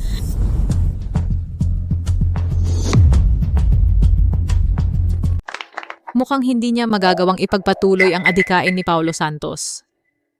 Ma'am Jean, ano ang ibig mong sabihin? Ang ibig kong sabihin, hindi niya kayang pasanin ang responsibilidad ni Paulo Santos. Ikaw. Noon, ako ay natalo sa kanyang natatanging teknik, ang Dragon Playing with a Pearl. Dahil doon, nagretiro ako ng 5 taon at nagsanay ng husto araw-araw ng 14 na oras. Lahat ng ito ay para sa araw na matatalo ko siya ng marangal. Tapos, namatay siya. Sino na ang kalaban ko?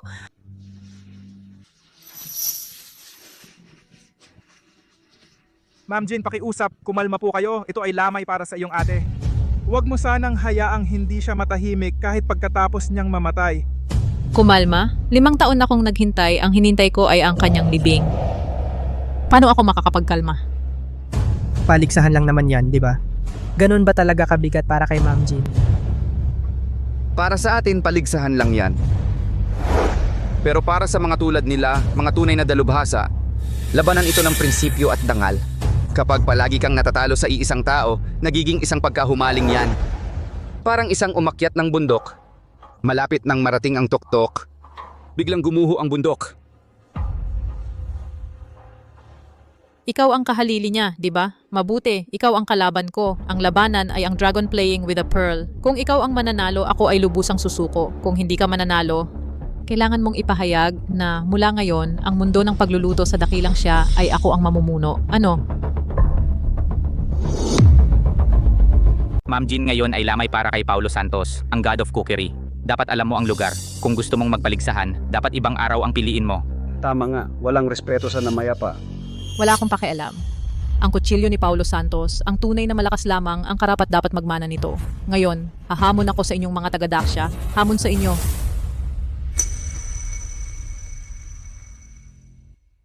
Ano, walang may lakas ng loob na sumagot. Kahit na kayo pa ang direktang tinuruan ni Paulo Santos, ganito lang ang tapang ninyo. Talaga nga, nang mamatay si Paulo Santos, mga duwag na lang ang natira. At ikaw, ano ka ba? Anong karapatan mo para magmana ng kanyang nagniningning na kutsilyo? Anong karapatan mo para ipagpatuloy ang adhikain ni Paulo Santos? Talagang hindi ninyo kayang tanggapin ang hamon ko. Mga walang kwenta kayong lahat. Sino ang tinatawag mong walang kwenta? Ikaw ang tinutukoy ko at ang lahat ng nandito walang kwenta kayong lahat. Sir Bonnie, tanggapin mo ang hamon niya. Bigyan mo siya ng leksyon. Tama. Huwag nating hayaang hamakin tayo. Kaming mga chef ng Daxia, kahit pangalawa sa mundo, ano naman? Ikaw ang kahalili ng God of Cookery, matatakot ka ba sa kanya? Tama. Sa lamay ng God of Cookery, akala mo ba wala nang ibang chef ang mundo ng pagluluto ng Daxia? Sige. Mabuti ginang Jean. Kung gusto mong makipagpaligsahan, ang hamon mo tinatanggap namin.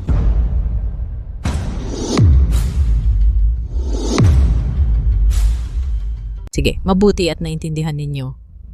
Kung gayon, magpaligsahan tayo. Kung sino ang gumawa ng mas matagumpay na dragon playing with pearl. Kung ako ang mananalo, kung gayon kailangan ninyong ipahayag sa buong mundo na ang lutuin at kasanayan sa pagluluto ng Daxia ay hindi kasing galing ng sa aming hilagang lira. At ang nagniningning na kutsilyo ni Paulo Santos ay magiging tropeyo ko. Huwag kang masyadong magalak ng maaga. Paano kung ikaw ang matalo? Kung ako ang matalo, ako naman ang magpapahayag sa buong mundo na ang lutuin ng aming hilagang lira ay hindi kasing galing ng sa inyong Daxia.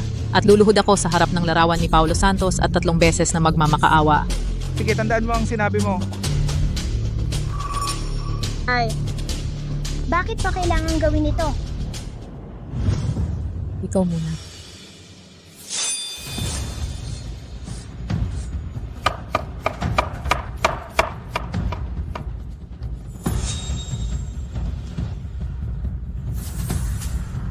Kaya niyang kunin mula sa bibig ng isda ang buong balangkas ng isda ng buo. Ito ay isa sa mga natatanging kasanayan ng God of Cookery, bone removal from a distance. Akala ko natutunan ito ni Ma'am Jean. Ma'am Jean, natutunan mo pala ang teknik na ito.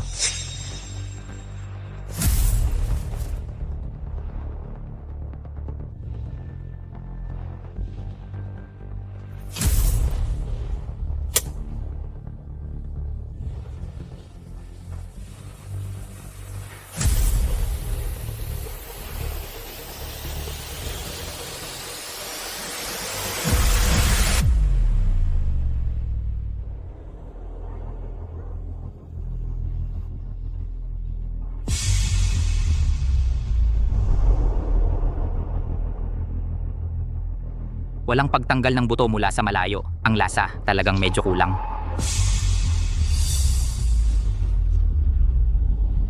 Mukhang ang nagniningning na kutsilyo ay dapat magpalit na ng may-ari.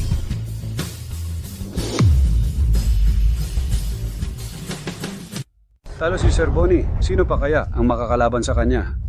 Ang kahalili ni Paulo Santos, ganoon lang pala. Kahit ang simpleng teknik ng pagtanggal ng buto ng walang hawak, hindi man lang alam. Talaga nga, patay na si Paulo Santos. Walang sino man sa Daxia ang makakalaban sa akin. Tumigil ka. Ang lupain ng aming Daxia. Paano ka magwawala rito? Ma'am Jean, ang aming Daxia ay puno ng mga talento. Ngayon lang ako natalo sa iyo pansamantala. Huwag kang masyadong magyabang. Mga walang kwenta. Kung ayaw ninyo sa akin, talunin ninyo ako. Mga tanga talaga. Halika. Naghihintay ako. Nasaan na ang mga talentong sinasabi ninyo? Baka naman nagtago na lang ang lahat. Ang galing talaga ni Ma'am Jean. Ang Dragon Playing with Pearl na ito ginawa ng mas mahusay kaysa noong buhay pa si Paulo Santos. Mas sopistikado pa. Ito ay maliit naming handog. Mangyaring tanggapin ito. Para sa akin, wala na si Paulo Santos ang maaaring tawaging pinakamahusay sa mundo. Syempre, wala nang iba kundi si Ma'am Jean. Chachan, wala ka bang prinsipyo?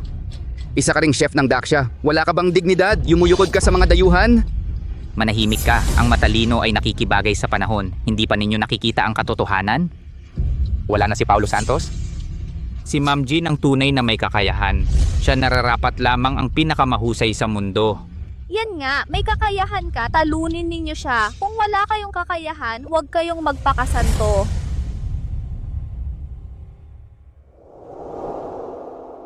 Huwag kang magmadali. Ako ang lalaban sa'yo.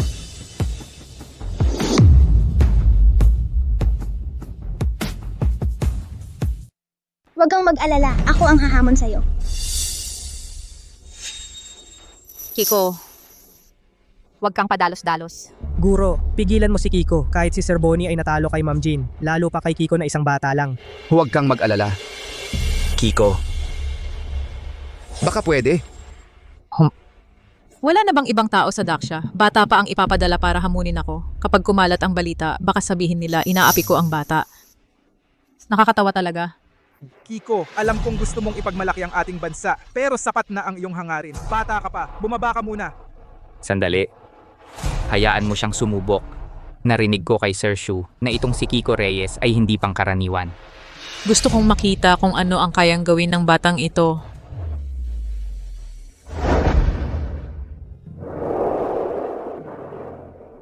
Ito ang paraan ng sunod na pagkuha ng buto. Ayon kay Paulo Santos, ang pagkuha ng buto ayon sa linya nito ay mas mabuti kaysa sa pagkuha ng hindi dumidikit. Mataas ang hinihinging lakas ng mga daliri. Paano kaya ito nalaman ni Kiko? Napakahirap nito para sa lakas ng mga daliri, napakataas ng pangangailangan. Paano nangyari na si Kiko Reyes?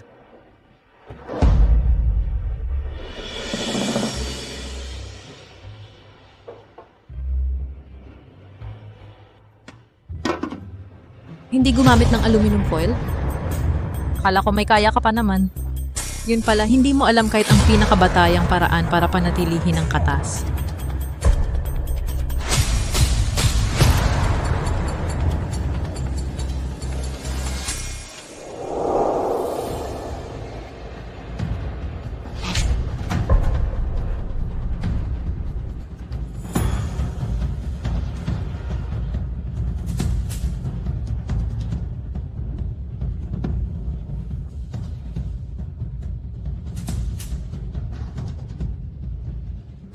Ang texture nito, ang isda ni Sir Bonnie.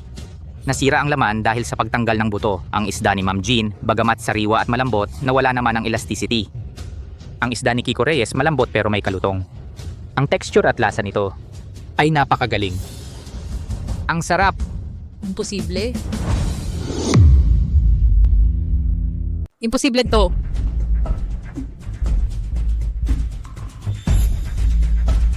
Talagang humanga ako sa'yo. Pero gusto kong malaman, paano mo nagawa yon? Si Paulo Santos kapag ginagawa ang putahing ito, hindi siya gumagamit ng lakas para tanggalin ang buto. Sabi niya, bawat putahe ay may sariling ugali. At ikaw, teknik lang ang natutunan mo. Laging iniisip na lupigin ito. Kapag mas pinilit mo, lalong hindi mo makukuha ang tunay na lasa ng sangkap. Sa pagtanggap sa sangkap, saka mo lang makukuha ang pinakamasarap nitong lasa. Magaling. Magaling, salamat sa aral. Tutuparin ko ang ating usapan, paalam na. Ang ganda ng sinabi, pagtalima sa kalikasan.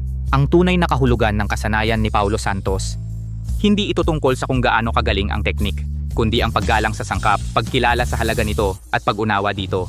Ginoong Tian, sa ngalan ng Samahan ng mga Santos, formal kong tinatapos ang pagbibigay ng supply chain sa bahay kainan ng Bautista. At kinukuha namin ang lahat ng naunang puhunan sa mga proyekto. At saka, ang kapisanan ng mga chef ay magbabawal sa iyo sa industriya. Lahat ng supplier ng sangkap, mga tagapagtustos, ay titigil sa pakikipagtulungan sa iyo. Ikaw, mag-ingat ka. Tian, hindi tayo pwedeng tumigil ng ganito. Ang nangyari sa atin, kasalanan lahat yan ni Carlos Cruz at pati na rin ni Kiko Reyes. Basta masira lang sila. Tama ka. Kung hindi ako magiging maayos, hindi rin sila dapat maging maayos. Simulan natin sa batang to.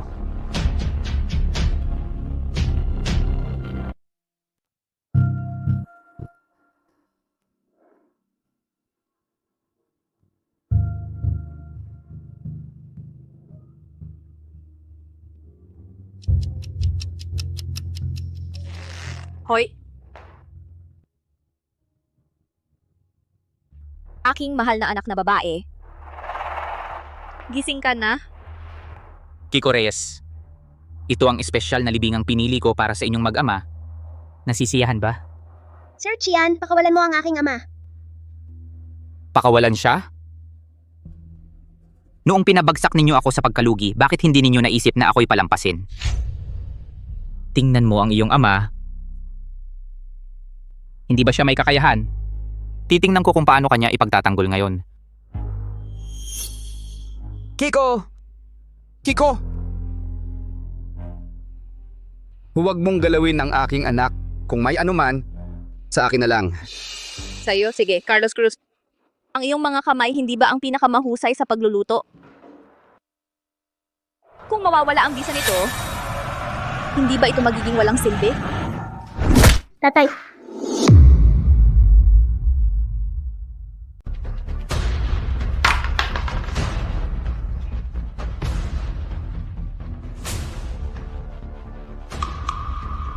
Ngayon mo lang naramdaman ang sakit? Huli na. Sinira ninyo ang lahat para sa akin. Kahit sa impyerno ako mapunta, isasama ko kayo. Kayong dalawang baliw.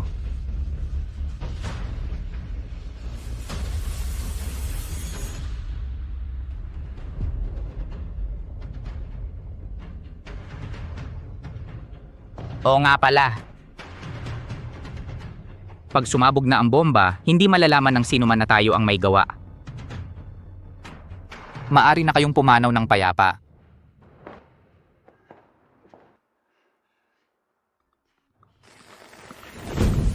Kiko! Huwag kang matakot, Kiko. Nandito ang tatay mo. Ayos lang, Tay. walang mangyayari sa atin.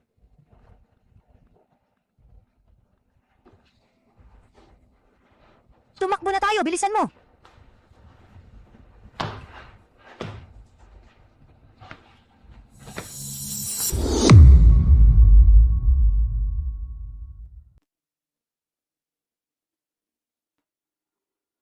Baguhan tayo rito sa lugar nan to.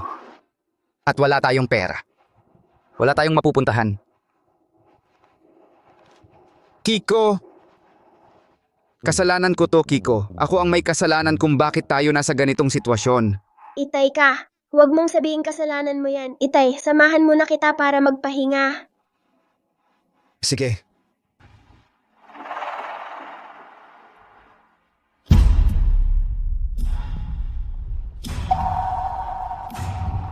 Sir, aalis na kami. Huwag mo kaming paalisin. Aalis na kami. Teka.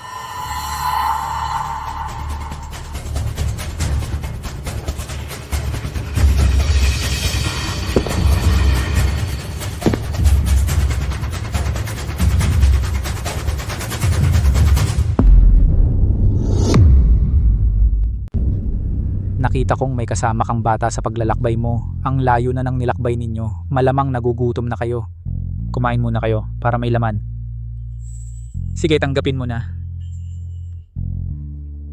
Salamat po, sir. Salamat po. Bilis, kain na. Dahan-dahan lang sa pagkain. Salamat po. Dahan-dahan lang.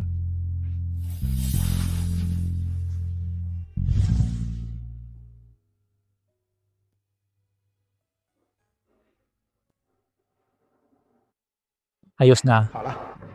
Sasabihin ko sa'yo, balibag ng buto ito. Kung hindi ito gagamutin, masisira ang kamay mo. Tatapalan ko muna ito pansamantala. Dadaling kita sa ospital mamaya para magamot. Sige po, salamat po sir. Walang anuman, umupo ka lang dyan.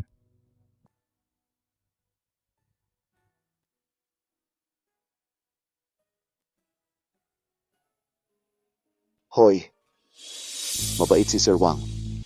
Malapit nang magsara ang maliit mong karinderya. Nag-uuwi ka pa ng pulubi. Hoy Lorenzo Navarro.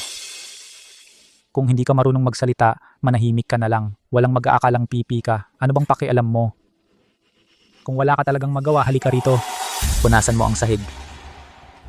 Sir Wang, maghintay ka lang. Tingnan natin kung gaano kakatapang mamaya. Pweh.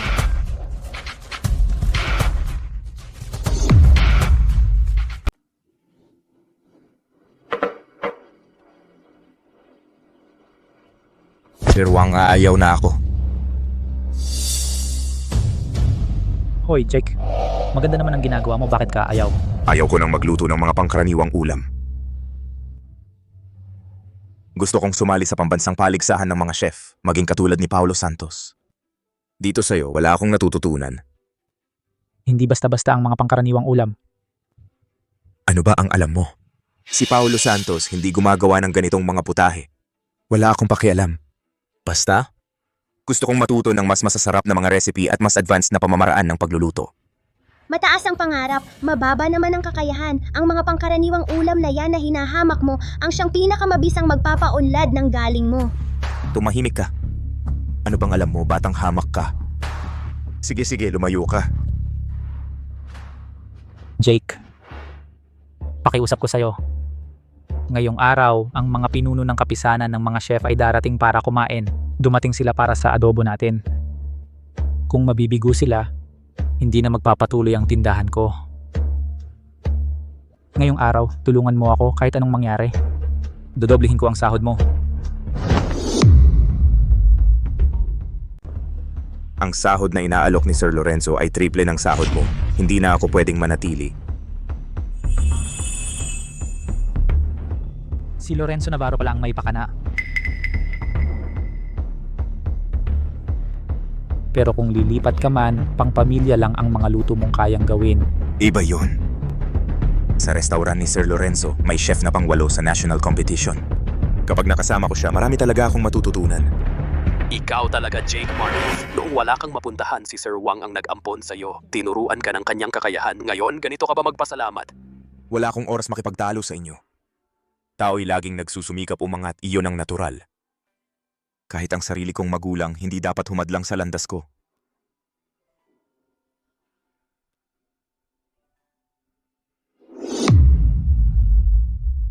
Wala akong oras para makipag-away sa inyo dito. Likas lang sa tao ang umasenso. Kahit na ang aking tunay na ama at ina, hindi rin dapat humadlang sa aking daan.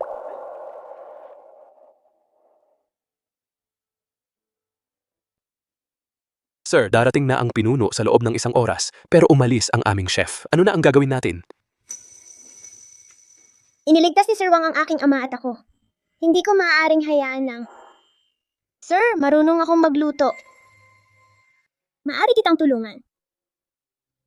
Nene, nasa bingit na tayo ng kagipitan. Huwag mo nang dagdagan ng gulo.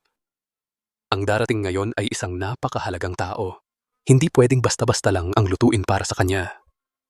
At saka, mukha ka pang 10 taong gulang lang. Paano ka magiging marunong magluto? Kaya ko talagang gawin. Alam ng tito na gusto mong tumulong. Ang iyong hangarin tinatanggap ko. Pero ang darating ngayon para kumain ay isang pinuno. Dapat talagang walang mali. Kaya kong gawin. Marunong din akong magluto ng hangshawru. At saka, ang presidente ng kapisanan ng mga chef ay kinain din ang aking niluto. Sobrang nasiyahan siya. Maniwala ka na sa akin. Ang presidente ng kapisanan ng mga chef si Sir Shu. Imposible naman yata, napakabata mo pa. Paano ka magkakaroon ng ganyang kakayahan? Tinatanggap ko ang iyong hangarin. Pero ang bagay ngayon, ako na ang bahala. Kyle Romero, dalhin mo sila sa loob ng kwarto. Humanap ka ng damit para sa kanang isuot. Sige. Si Sir Wang, huwag mong maliitin si Kiko Reyes dahil bata pa siya. Pero, siya ay isang henyong chef na isang beses lang sa 100 taon. Kahit si Sir Shu, ang pangulo ng kapisanan ng mga chef, ay humanga sa kanya. 2 araw lang ang nakalipas. Tinalo pa niya ang mula sa hilagang lira na si Ma'am Jean.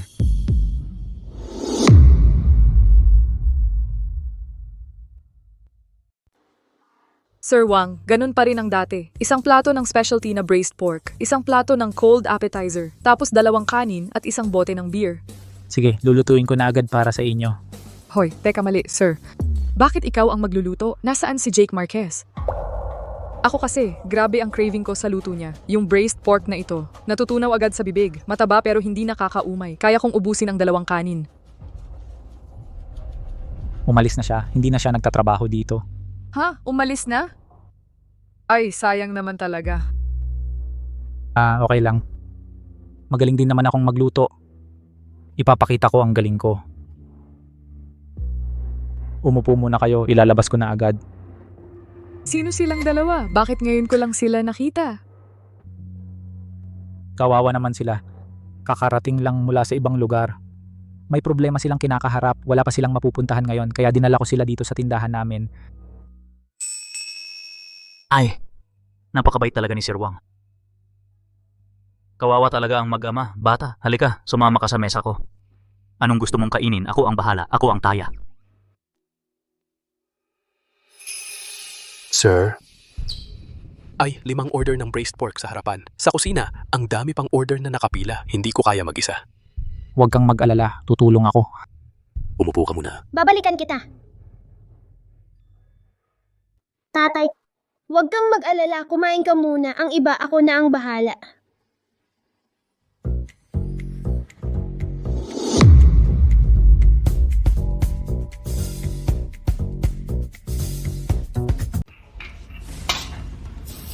Sir, handa na ba ang fish-flavored shredded pork para sa table 3? 3 beses na ngang nagmamadali ang customer. Sandali lang. Masabihin mo sa customer na maghintay lang ng 2 minuto. Sir, may 5 order ulit at idagdag mo pa yung mga nauna. Halos 1 dosena na. Sige. Sir, baka gusto ninyong magpahinga muna. Ipapasa ko muna itong mga ito. Hindi pwedeng magpahinga, nagmamadali ang mga customer, magserbisyo ka muna. O tandaan mo, yung braised pork belly para kay Lauli, lagyan mo ng maraming sauce. Sir, may itim na kotse sa labas. Lumapit ako at tinanong, mga opisyal pala ng kapisanan ng mga chef ang dumating. Sabi nila, hinihintay lang nila ang aming specialty na braised pork belly. Ano? Ang bilis naman ng pagdating ng mga opisyal. Sir, ang kamay ninyo.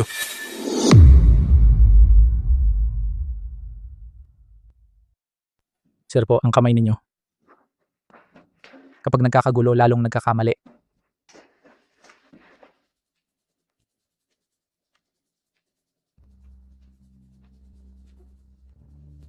Puntahan mo't bantayan. Sir po, magpahinga na ho kayo. Ako na. Kyle Romero, ang ganitong lasa, hindi mo kayang gayahin.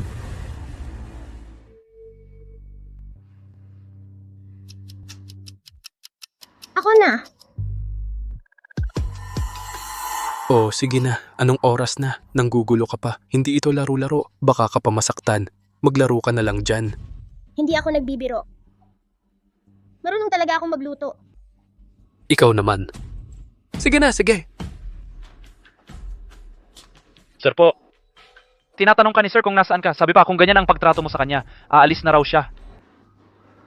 Sige, una muna salubungin natin si sir.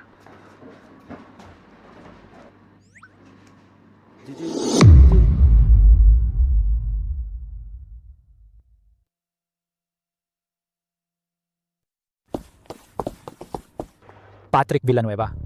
Pasensya na talaga. Ang kamay ko kasi, kakapaso lang. Naantala ko ang oras mo. Narinig kong umalis ang chef ninyo? Oh. Wala akong kakayahan.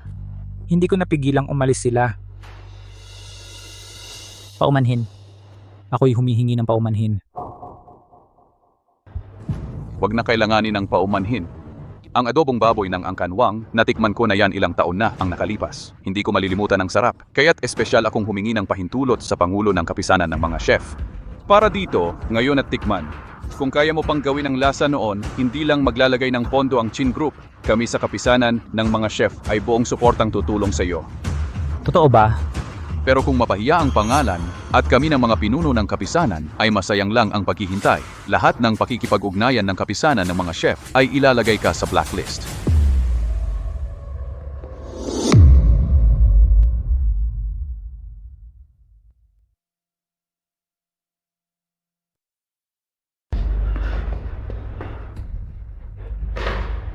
Ginoong Villanueva, pasensya na po talaga. Nasunog po kasi ang kamay ko, hindi ko mahawakan ng maayos ang sandok. Baka pwede po bang bigyan niyo ako ng 2 araw?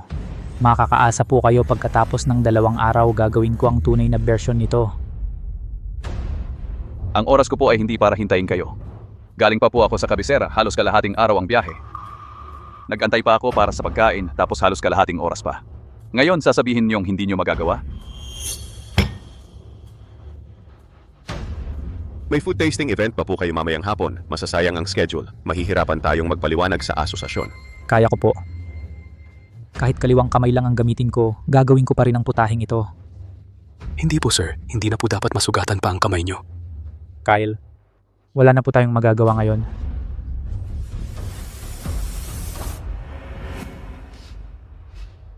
Ano tong amoy ang bango?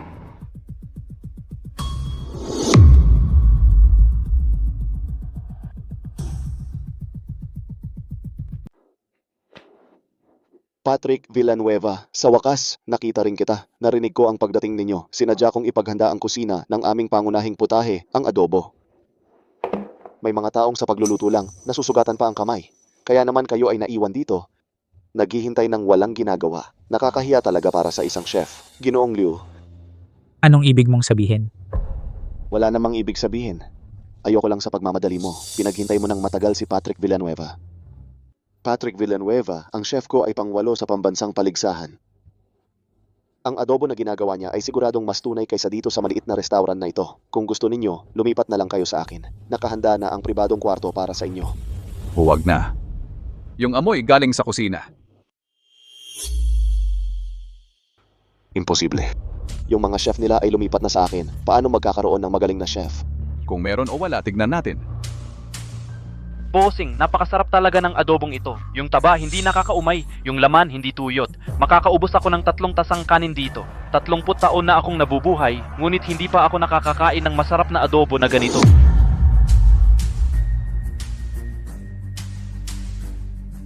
Sir po, napakasarap talaga ng adobong ito. Yung taba hindi nakakaumay, yung laman hindi tuyot. Kayang-kaya kong mag-ulam ng 3 platong kanin. 30 taon na akong nabubuhay, ngayon ko lang natikman ang ganito kasarap na adobo. Tski, ano ba ang alam ng isang katulong?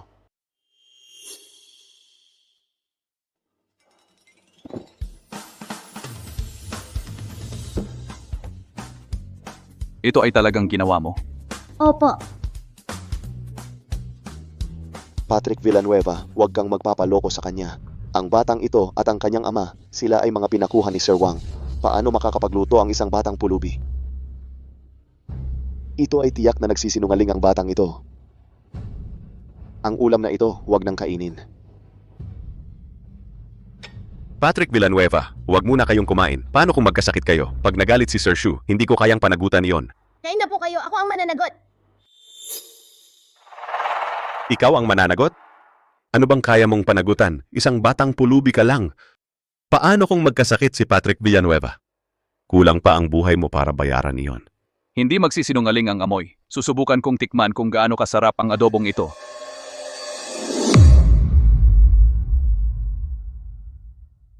Susubukan ko talagang tikman itong adobong baboy kung gaano ito kasarap.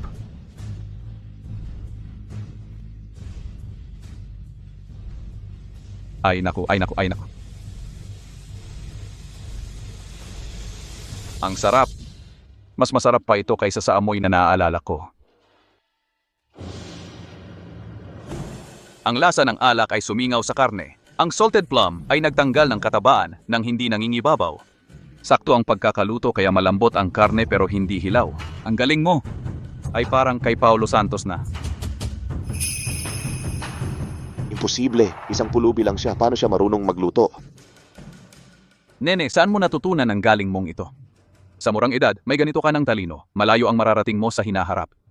Ang presidente ng aming asosasyon, mahilig sa mga taong may talento. Tatawagan ko na siya ngayon para makilala kanya. Ang henyong 100 taon ay nagkakataon lang. Tatawagan ko si Sir Shu mamaya. Sasabihin ko sa kanya na nakahanap ako ng magaling na baguhan para sa kanya.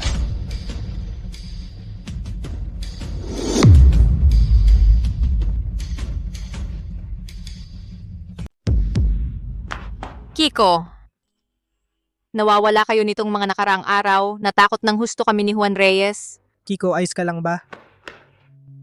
Juan, Guro, anong nangyari sa kamay mo? Anong nangyari, Kiko? Nasugatan ka ba? Ate kuya, ayos lang ako, pero nasugatan ng kaunti ang kamay ni tatay. Kailangan maagapan. Salamat kay Sir Wang na tumulong sa amin. Gamit ang cellphone ni Sir Wang, ako ang tumawag para magpaalam na safe kami. Ah, ganun ba? Sabi ko na nga ba kayong dalawa bakit biglang natapos ang tawag kahapon? Hindi kami mapakali kaya dumiretso kami rito. Ano? Ang batang tuba ang nakatalo kay Ma'am Jin? Si Kiko Reyes? Oo. Sir Wang, nitong mga araw maraming salamat sa pag-aasikaso mo sa kanila. Oo nga pala. Sina Sir Chan at Maricel hindi lang kami dinukot. Gusto pa kaming patayin para hindi na makapagsalita. Ano? Talagang walang kwenta si Maricel? Pat sariling anak, kaya niyang saktan. Mga hayop. Ako na ang bahala sa kanila. Juan, huwag kang padalos-dalos. Ang mga otoridad, hinahanap na sila. Tiyak na sila ay papanagutin sa batas.